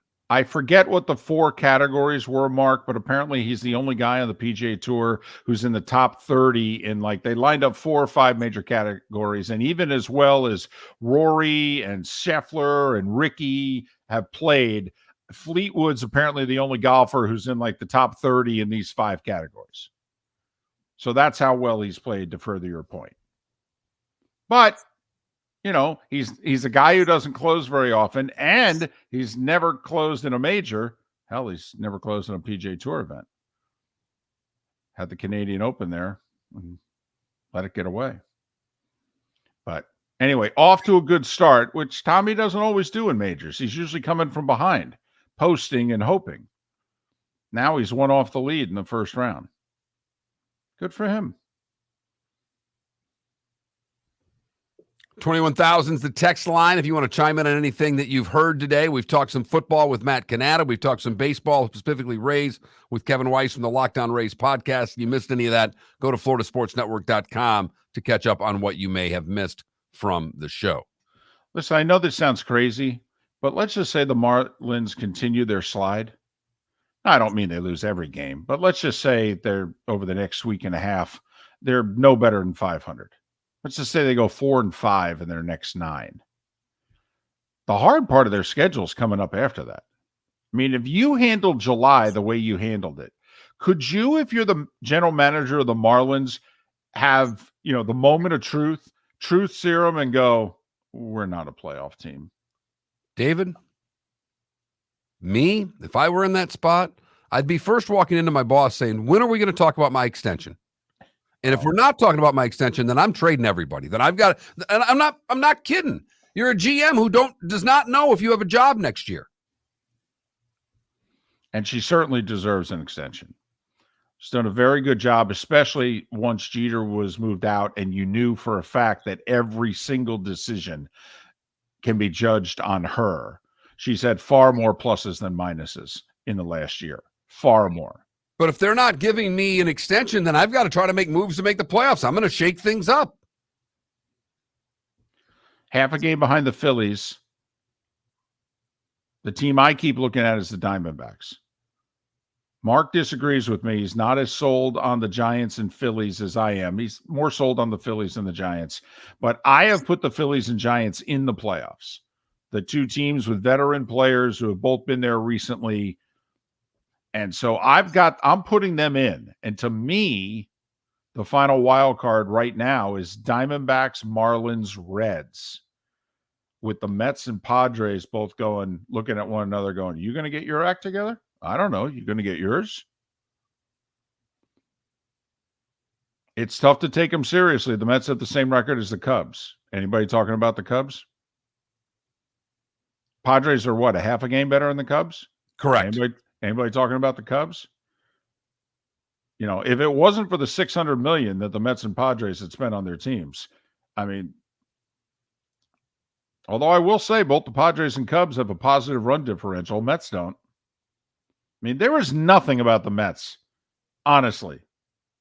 There's nothing in the first 100 games that makes you think that they should be taken seriously down the stretch. No, at least with the Padres, they're a plus 46 run differential. They're just 4 games below 500 right now. They've won 2 in a row. If they get this game against Toronto today, they go into Detroit thinking we're right in this thing. Well, yeah, they're thinking, wow, we just went to Toronto, swept the Jays. Now let's go to Detroit. Hell, if we sweep that, we'll be 500 on Monday. Let's go. How much do you think Eduardo Rodriguez made the Tigers yesterday? A left-handed pitcher who can go deep into games, who went 7 innings, a 2-run ball. What did he have, a 19-win season a couple years ago? I mean, he's going to opt out of his contract at the end of this year, become a free agent. Doubt Detroit's going to be able to sign him or even wants to. He's like 29 years old. 29-year-old lefty who can pitch deep into games, who's also experienced a pennant race because he pitched in Boston. What do you think that's worth on the market where there may not be much available? I'm looking at you, Rays. Yeah, you don't want to let the Yankees get him when you've got more resources. Well, I don't want the Orioles to get him. Well, the Yankees have been linked. That's why I bring them up. That's been out there for a week and a half. Hey, listen, how much? First off, if you're Cashman, I know you can't shrug your shoulders and just go, I don't think we're any good, because you're the Yankees and you can't. But Mark, I mean, put it this way. If Judge doesn't come back real soon and play like Aaron Judge, is this a playoff team? No. And even if Judge does come back and plays like Aaron Judge for the final 2 months, I don't know if they are a playoff team. I mean, no one else in the lineup is hitting. No one. I was just saying they can't hit.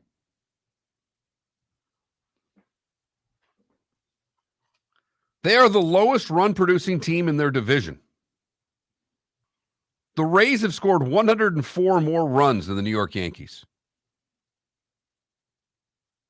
I'm pretty sure since Judge got hurt, they've produced the least amount of runs in baseball. Rizzo hasn't homered in 9 weeks.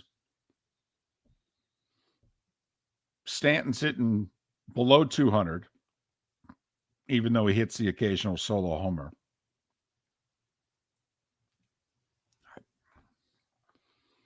Cashman's going to have to do something he doesn't like to do. He's going to have to trade his system. He has held on to his top prospects forever. Yankee fans have wanted him to trade his top prospects for 10 years, and he's held on to them. You're going to trade him for this team? I mean, he had teams in the – I mean, Joe Girardi sitting home unemployed going, oh, sure, you're talking about trading these guys now. Didn't do it when I was there. And I took you to the LCS, and you fired me.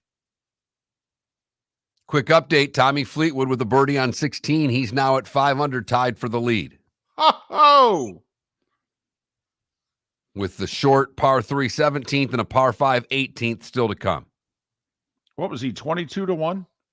Yes. Something like that, Fleetwood? Oh, that's good money right there. Well, I picked him, so he'll falter. But, you know, I mean, he's teasing me right now. Thank you, Tommy. I could use it. All right. Hate it when my pick, you know, shoots 77 on Thursday. Or at least you're going to draw me in before you boom. But the guys in the afternoon, Mark, you said it. Even though nobody had done it until very recently, you watched the conditions for the last 2 hours, and you're like, man, there's a good round out there. And you thought, you know, the afternoon group right now, it looks like they're going to get the better weather. And so the Rorys and the Roms of the world who are teeing off here, what, in the next half hour? Yeah. So looks as if they've got what, a sunny to occasionally partly cloudy, calm day. Beautiful day. You could not ask for better conditions than what they're playing in right now. I mean, the flags aren't even really moving. This is going to be a scorer's paradise. I don't think it'll be like this all week, but at least for today, it looks like scoring conditions are there at the Open Championship. The good, the bad, and the ugly, 25 minutes away right here on Miller and Moulton. Thanks so much for listening to the Florida Sports Network.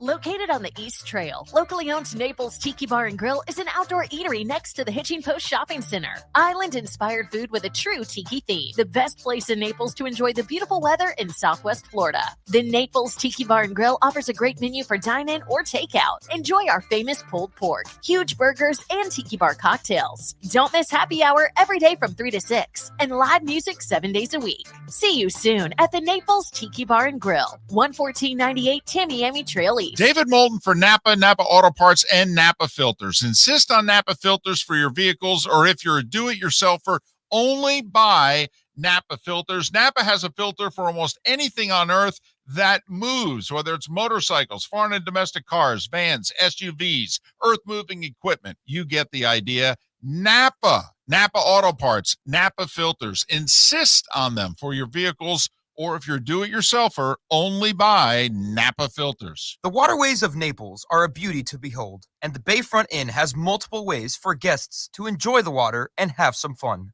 Gather your family and friends and enjoy a leisurely day on the water with a pontoon or deck boat. If you prefer to explore the waterways without a motor, the Bayfront has canoes, standboards, and kayaks. At the end of your journey, enjoy lunch or dinner at the Bamboo Tropical Bar and Grill. The Bayfront Inn. Something for everyone. On 5th Avenue in Naples. Hello, friends and family of Southwest Florida. Are you looking to tap into the electric vehicle market? Well, look no further, because we here at Southwest Florida Golf Carts have just what you need. E-bikes, golf carts, LSVs, scooters, and more. Come down and talk with one of our experienced sales reps, have a soda and a smile, and you could be cruising the streets in your new EV today. Stop by the store or visit our website at flgolfcarts.com and enter for a chance to win $100 off your next purchase by answering John's monthly sports question. You are listening to Miller and Moulton on the Florida Sports Network.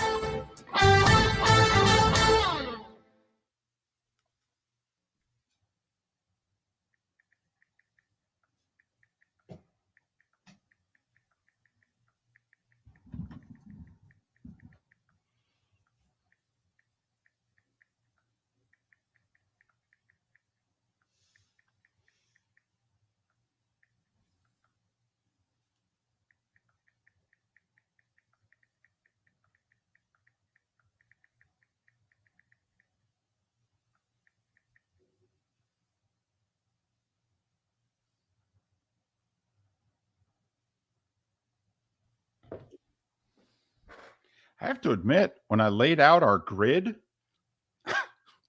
actually was like, wow, this is pretty good. Well, what I like it for you too, because it means you don't have a whole lot of work to do to book the show. The show kind of books itself for 4 months. That makes life a lot easier too.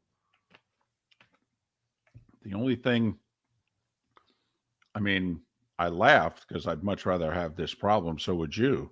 You know, we are kind of locked in. It's kind of like being landlocked. Well, that's why I think leaving Tuesday open the way you talked to, because that way, you know, if something up north happens, we can go to a Bill Bender. Well, but also then I think we could book a Gator. We can, that's kind of the day to have our rotating Gators guest, Matt Baker versus some, what's his face in Gainesville. Is that when we bring in a Matt Murschell? Obviously I'll be in a hotel room, can talk about the Monday night game.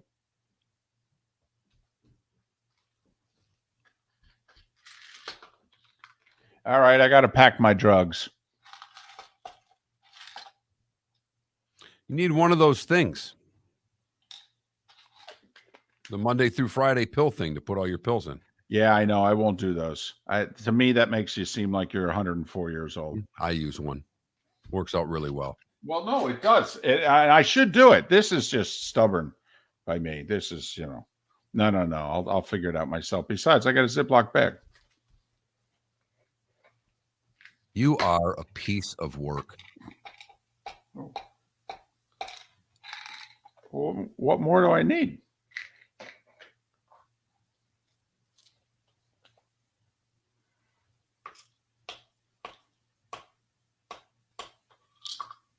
No, he didn't. Oh, good putt.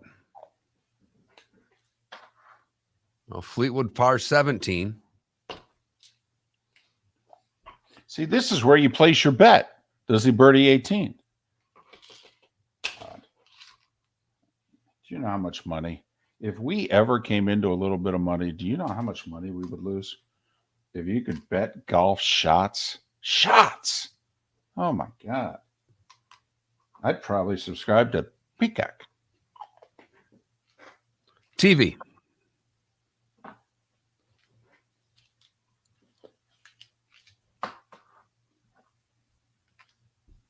I'm impressed. They've been showing some live golf lately.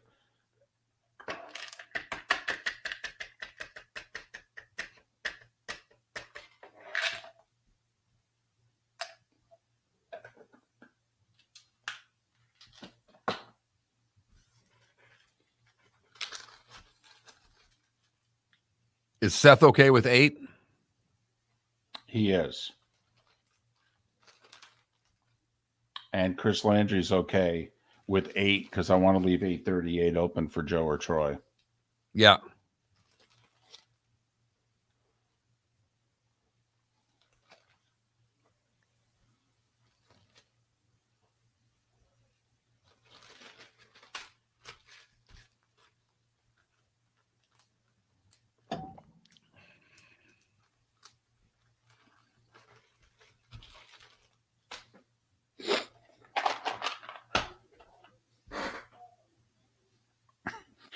My American Express bill, we've already started to pay for some things on the charge card, and we're ordering the supplies and everything.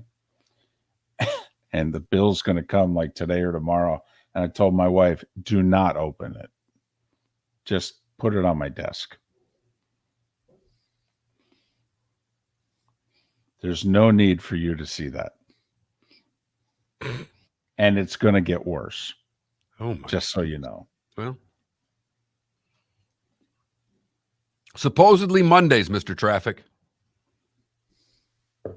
Yeah. That's what it's looking like.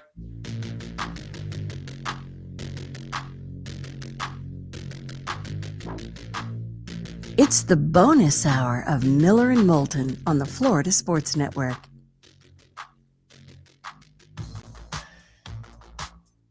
It's 21 minutes past the hour. Miller and Moulton, the Florida Sports Network, floridasportsnetwork.com. Good, bad, and ugly. What's on tap today was the day when. Some final thoughts and picks all coming up in a little more than 15 minutes' time. To recap our poll question from yesterday, 52% of you do not put ketchup on your hot dogs. That's it. Only 52%. Wow. Miller and Moulton almost handed a stunning, painful defeat yesterday. I was taking any win with that, David. I wasn't as concerned with you with the landslide. I didn't care if it was 51-49, as long as we got a win. Yeah, I don't even know if I had the strength to come out and give a victory speech. All right, after those late results came in, I was a beaten man. It feels like a loss to me. By the way, Matthews on Twitter said to me, listen, David, the real question is, since you're heading to Jersey, are you putting ketchup on your pork roll? No, I don't put anything on it. It's pork roll, it's cheese, and it's a great seeded bun. No, nothing. It stands on its own. It's pork roll. I'm wondering how much of our audience has no clue what you're talking about right now. Including Felipe. I know he almost fell back in his seat. He wasn't even paying attention. But the Jersey pork roll, the Taylor pork roll, it's a kind of a Philly South Jersey thing, right? Yep. Taylor ham pork roll. All right. Yep. Mm-hmm. Some people think it's horrendous. Some people think it's like glorified spam. It's our thing. It's our thing. Go to a diner, get a pork roll sandwich. Sit at the counter. Also, no need to waste time with a booth. I don't need a menu. I don't need anything. What's that other? Is it spackle or something like that they serve up? There's some other dish they serve up there that's a unique, horrific sounding thing that people. I said sounding. I didn't say that it is. But there's a couple of food items from that part of the world that put me on pause, to say the least. All I know is that I got to have pizza and Chinese every time I go back. All right. I contend that it's the best in the country in the Northeast. I could be wrong, but that's my story and I'm sticking to it. So every time I go back, my mother always goes, "What do you want to eat?" And I go, "Well, I got to have pizza and I have to have Chinese. After that, I don't care." Which is amazing because you don't really eat pizza anywhere but at bad chains in Southwest Florida. Like you don't go out when you lived here. You didn't go out of your way. You went to Grimaldi's every once in a while to go Correct. eat and have a pizza. Right. That was the best pizza I probably had when I lived there. Yeah. But you never went out venturing. Like, I mean, have you been out venturing to try to find a pie in Jacksonville, or do you just get the cheapest chain pizza you want? We tried this little, she's a single mom, and she owned this little corner joint. and I thought of you, actually. I'm like, you know what? Support your local business people. Don't go get a chain. All right. She's working hard. Okay. And I gave her 3 cracks at it, and the pizza got worse every time. And it pained me, actually. It really did, because it wasn't cheap either. And I was like, you know what? I want to support her. She's working hard. And by the way, Scrapple was the food item that I was trying to come up with. A couple people have pointed it out in the Twitch chat room. But I mean, Papa John's pizza is better than this little joint's pizza. That's how bad it was. I know. And I love Shaq, but Shaq, do something about the quality of the food, will you? Come on. He's making a fortune on that, by the way. Golly. He was in Hawaii on vacation, and pictures surfaced of him playing in the pool with kids where he faked drowning, and the kids save him. And someone just put underneath it, there was a tweet out of it, is there a more likable celebrity who seems, whether he's like the people or not is irrelevant, who seems more like he's one of us than Shaquille O'Neal? Because he's not one of us. He's an incredibly wealthy human being that was a one-of-a-kind athlete. And he's humongous. Right. And he's the biggest kid on the planet. And not only that, wait 2 weeks and somebody will tweet out a story about he walked into the store and he bought everybody in it whatever they wanted. Right. Or, I mean, I know of a fact when he was in Atlanta, kid was buying or putting a payment down, his last payment on a wedding ring, and Shaq just went over and graciously picked it up. That's just what he does. Never mind, he's paid for a bunch of funerals too. Okay. And wants no publicity for it. Just has paid for them. Just taking care. Hears about a story, makes a phone call, or has his people make a phone call, and it's just taken care of. Boom. It's awesome. Yeah, he is a modern day superhero. And he's been pretty open too about his failures. Like he said, I had 2 amazing women in my life and absolutely screwed both relationships up. He said it was all me. All me. He said they're amazing. They've both found other guys. He goes, I'm happy for them because they were amazing.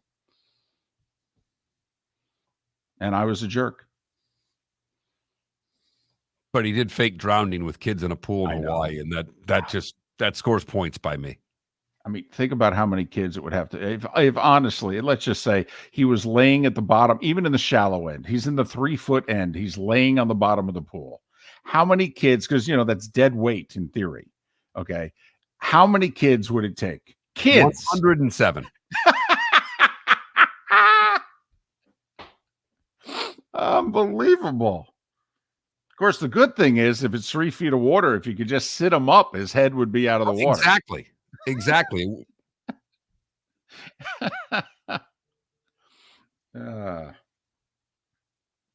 But you're right. He's so likable. And he keeps, it's funny. I think we're reaching about the end with Peyton Manning. Okay. Not that we're turning on him, but it's kind of like, all right, Peyton, you're pitching 12 different things here. Do you need to pitch anymore? Okay. It's kind of where I am anyway. I'm kind of like, you know what? Why don't you just take a little bit of break? I think you're at your limit as to how many things you could pitch. Meanwhile, Shaq's pitching more, and I'm fine with it. I was going to say, what's Manning even pitching anymore besides his own stuff? Oh, he's everywhere. Oh, yeah, he's everywhere. I'll start writing it down, all the stuff he's pitching. Because Shaq's everywhere. Everywhere. Yep. Mm-hmm. And he's got ownership in just about everything he's pitching, too. He's making a fortune. Well, he made that deal. He basically sold himself to a company, and they market him. It was a great 60-minute story on it 4 or 5 years ago, that there's a company, 2 guys basically, that handle all of these deals. And they kind of tell Shaq where to show up. Anybody ever heard of the General before Shaq? Apparently, they'd been in business 70 years. Anybody ever heard of it? I had, but that... Okay. Good for you. I hadn't. I mean, they had the general guy before Shaq came on board. They were running ads. And I'd never remembered one of them too until he did it. But I'm going to say most everything he touches turned to gold too. Yes, very few bad investments. I'm going to say it again. So there's 2 years left on the NBA TV deal. And the word is that Turner, if it doesn't go completely away from the NBA, is going to be reduced to like 1 game a week on Tuesday nights. Well, what are they going to do with that show? The word is NBC is going to replace Turner as like the number 2 outlet for the NBA. It's going to be ESPN, NBC, and Turner is going to be a side thing. I'm telling you, if I'm the NBA, Mark, I talk to NBC and I go, you got to carry Ernie, Kenny, Shaq, and Chuck. No. You just got to carry it. You pay them half the week. I need that show on television if I'm the NBA. I need Chuck and Shaq on TV for as long as I can. Good, bad, and ugly. What's on tap today was the day when, all that stuff coming up. Hi. Excuse me. Hey, the line starts back here. Ma'am, if your party's not here, you're going to have to go around again. If you had the opportunity to avoid all this, wouldn't you? Salt Live is the official transportation provider of the Miller and Moulton Morning Show, making your trip to and from the airport seamless and stress-free. Salt Live is supported with the help of local partners like the Bayfront Inn. Gather your family and friends and enjoy a leisurely day on the water with a pontoon or deck boat. If you prefer to explore the waterways without a motor, the Bayfront has canoes, standboards, and kayaks. At the end of your journey, enjoy lunch or dinner at the Bamboo Tropical Bar and Grill. The Bayfront Inn, something for everyone on 5th Avenue in downtown Naples. BayfrontInNaples.com. When you need a ride, book with Salt Live Transportation, 308-8686, or book on saltlivetransportation.com. Located on the East Trail, locally owned Naples Tiki Bar and Grill is an outdoor eatery next to the Hitching Post Shopping Center. Island-inspired food with a true tiki theme. The best place in Naples to enjoy the beautiful weather in Southwest Florida. The Naples Tiki Bar and Grill offers a great menu for dine-in or takeout. Enjoy our famous pulled pork, huge burgers, and tiki bar cocktails. Don't miss happy hour every day from 3 to 6 and live music 7 days a week. See you soon at the Naples Tiki Bar and Grill, 11498 Tamiami Trail East. The waterways of Naples are a beauty to behold, and the Bayfront Inn has multiple ways for guests to enjoy the water and have some fun. Gather your family and friends and enjoy a leisurely day on the water with a pontoon or deck boat. If you prefer to explore the waterways without a motor, the Bayfront has canoes, standboards, and kayaks.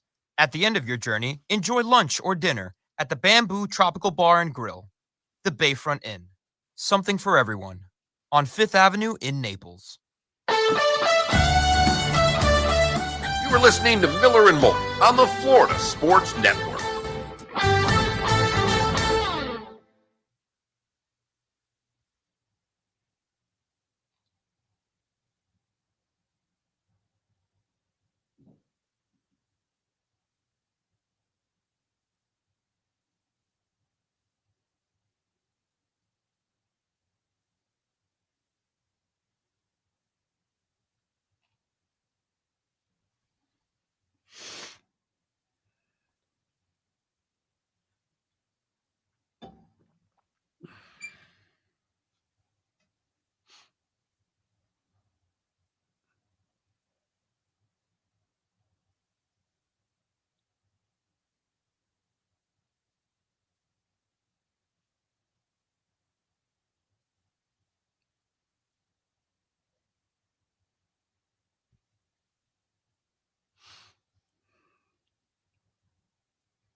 You seeing word about this NIL bill?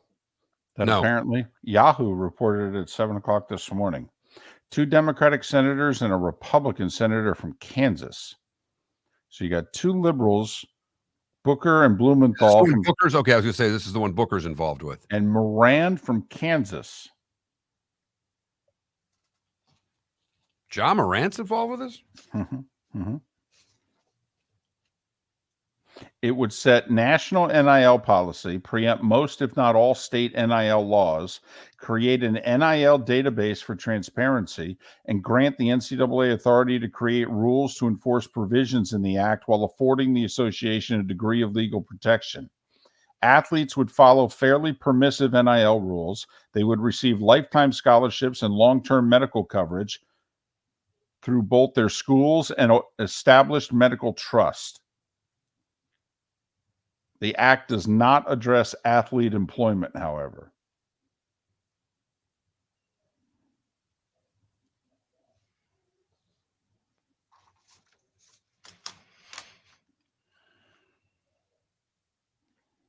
Ross Dellinger at Yahoo reported the story. Ooh, Fleetwood did not hit a good drive on 18. He's in the long grass with not a very good lie on a hill. Koepka's greenside bunker, right? I don't know because I didn't see him. They didn't show him. Unbelievable. Why? What is Koepka at? Well, he's 1 under. He's in the top 10. If they did, maybe they did, and I didn't see it. Fleetwood played it out to the fairway. Was that his tee shot? No, Okay. no, his drive wasn't very good. Okay. No, he's on. Koepka's on the green because Cantlay just putted for birdie and missed it. Okay. Well, that should be Koepka's birdie putt because somebody tweeted out he was in the greenside bunker in 2. Well, there's one really close. There's a mark right by the hole. Ricky, by the way, is 1 under through 15. Wow, and he's been all over the place. I mean, he's made some. He's kind of a roller coaster round.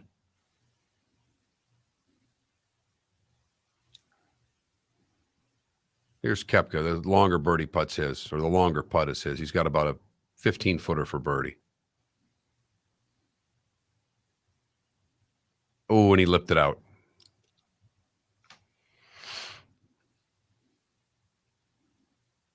Wow.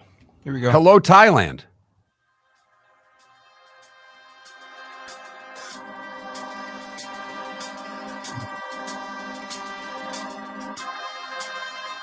You're listening to Miller and Moulton, only on the Florida Sports Network. And now, here's Mark Miller and David Moulton. 22 minutes till the top of the hour, 16 until we're out of here. We're off tomorrow, so back on Monday, and then the grind begins for us. You got to hand it to our audience for a lot of things, but because of Twitch and YouTube, people take in the show online and watch us for reasons we don't really understand, but I think it's because they've developed their own little thing in the Twitch chat room. Right. But Randall is greeting us this morning from Thailand. Another guy who's been all over the world listening to our show. Had another guy in Hawaii listen to our show recently. So thank you for however you take us in and wherever you take us in. We certainly do appreciate it. It's time for someone to take back this segment, if for no other reason than to stop David from talking about Meghan and Harry. Here's Mark Miller with Today Was the Day When. 1858 we start, David, because it was the first time ever a fee was charged to see a baseball game. So up until 1858, you could watch it for free? And this one, they charged 50 cents to watch New York beat Brooklyn 22-18. Got their money's worth for 50 cents. I say it seems like a lot of money back in the day. Today in 1871, British Columbia joins the Confederation of Canada. 1876, the first U.S. intercollegiate track meet is held in Saratoga, New York. Princeton's your winner. 1940, Billboard publishes its first singles record chart. I'll Never Smile Again by Tommy Dorsey with vocal by this guy named Sinatra is the first ever number one. Today in 65, they released Dylan's Like a Rolling Stone. In 68, Iron Butterfly's In-A-Gadda-Da-Vida becomes the first heavy metal song to hit the charts. It comes in at number 117. Today in 69, Neil Armstrong walked on the moon. One small step for man, one giant leap for mankind. 1975, Bruce Springsteen and the E Street Band kick off their Born to Run tour at the Palace Theater in Providence, Rhode Island. Steven Van Zandt debuts as a full-fledged member of the group. And shortly thereafter, he'd be on the cover of both Time and Newsweek at the same week. 1976, Hank Aaron hits his 755th and last home run. I know he's going to know the answer. Who did he hit it off of, David? I don't know. Oh, no! I don't know. I just know that he played for 2.5 more months and didn't homer. Dick Drago from the California Angels. Oh, man, I had his baseball card too, Dick Drago. I did too. Watson wins his third of 5 open titles at Murfield today in 1980, beating Lee Trevino by 4. Greg Norman wins his first major championship, a 5-shot win at Turnberry in the 86 British Open. When he led going into the final round of all 4 majors that year. 97, Justin Leonard wins at Royal Troon.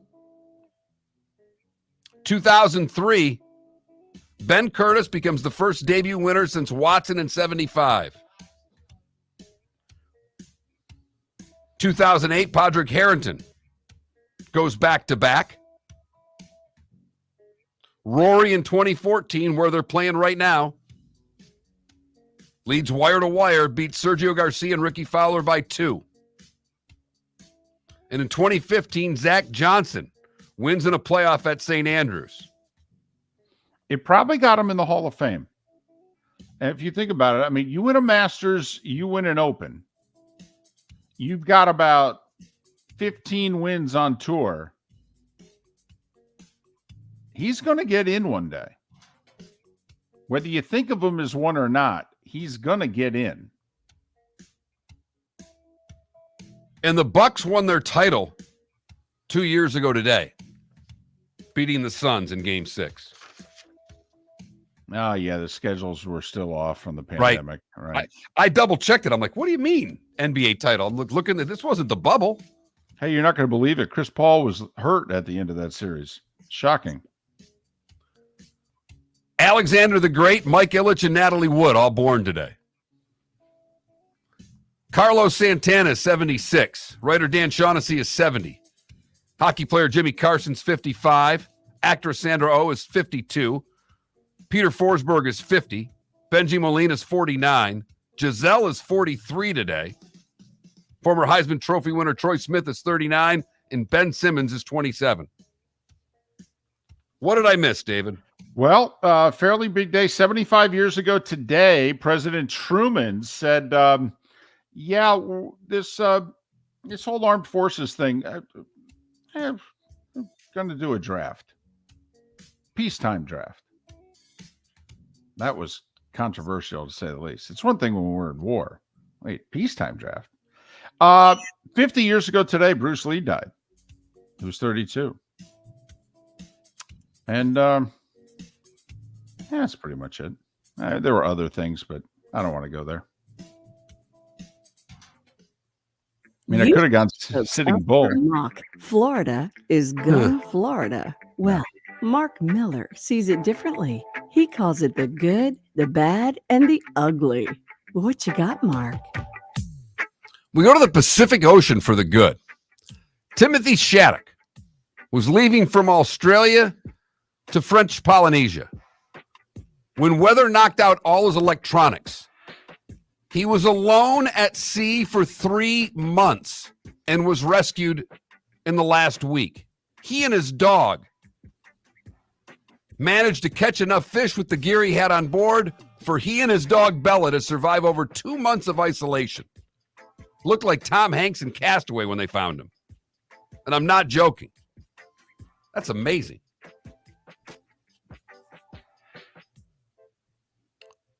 For the bad, we go to the San Francisco area where a guy was doing donuts in his Corvette Stingray and he got pulled over for reckless driving. Turned out he had a gun, several rounds of ammunition, pills, a bunch of weed, and a boatload of cash. Nothing like drawing attention from the authorities. Finally, the ugly. We stay in California, this time in the San Jose area, where the Cootie Thai, a Thai restaurant, is being sued because of their spicy appetizer called Dragon Balls. Wait, they're not sued for the name. They're sued for the spice? Yes.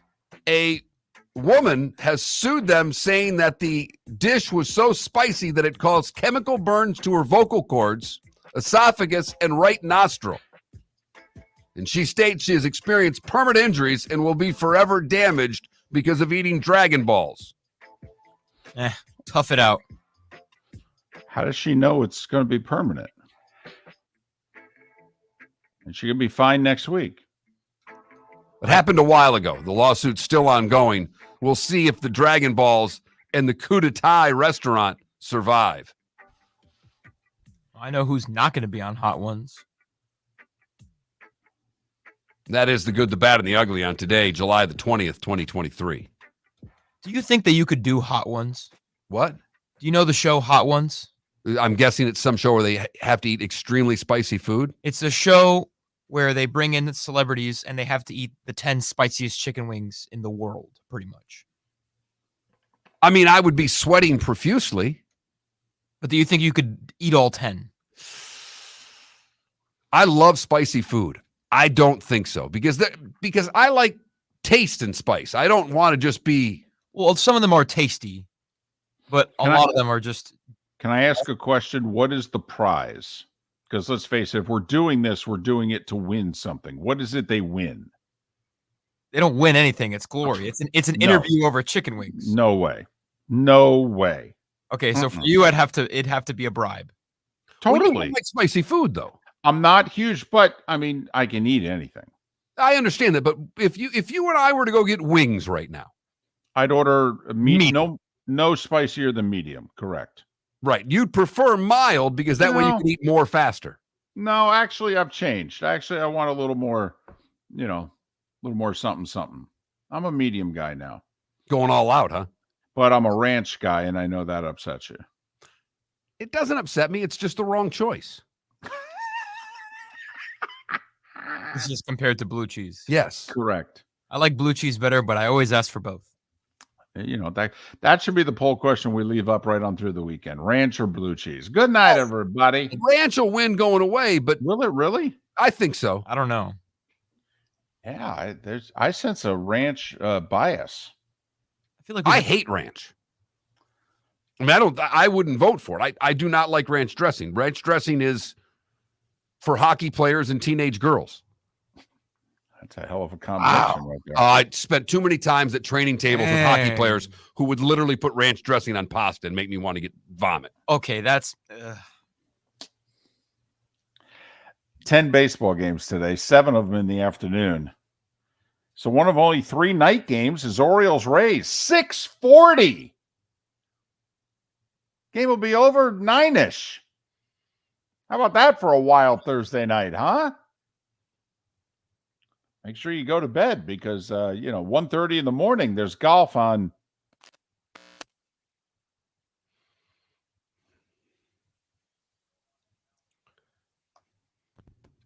There are plenty of interesting games, though, Mark. Brewers Phillies this afternoon. Can the Diamondbacks sweep the Braves? Braves are minus 205. Padres Blue Jays, Giants Reds. Mets looking for a sweep of the White Sox. Twins have opened up a little distance in the Central, 2.5 over the Guardians. They're wrapping things up in Seattle. So it's a nice little baseball day and a little bit in the evening. When we come back, by the way, I think they split the 4, Orioles and Rays, and I think Baltimore will take that. On the road, they're starting an opener, I believe, on Sunday. Okay, the Rays are starting their 1 through 4 starters in all 4 games. So slight pitching advantage, I believe, for Tampa Bay. I think the Orioles would take the 4-game split and run home. I think it's the best bet to say a split. Somehow I think Baltimore is going to win 3 or 4 because the Rays just aren't hitting the baseball right now.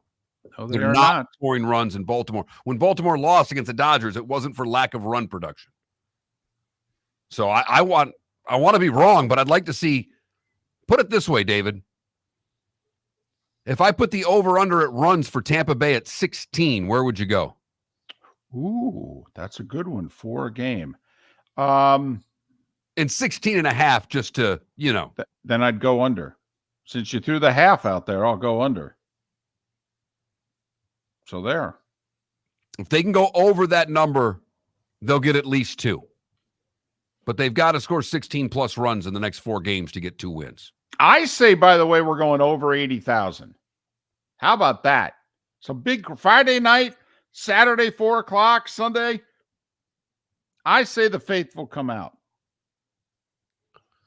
Tommy Fleetwood knocked in his par putt on 18 to fire a 66. He is tied for the lead at the Open Championship with Sergio Lamprick, an amateur from South Africa that plays his college golf at Georgia Tech. They have each posted 66s. Stuart Sink with a 68. Matthew Jordan and Jordan Spieth each in the clubhouse shooting 69 today. And a bunch of names at 1 under 70. Patrick Reed, Matsuyama, Cantlay, Koepka, Scheffler, all at 1 under. Ricky Fowler's 1 under with 2 holes to play.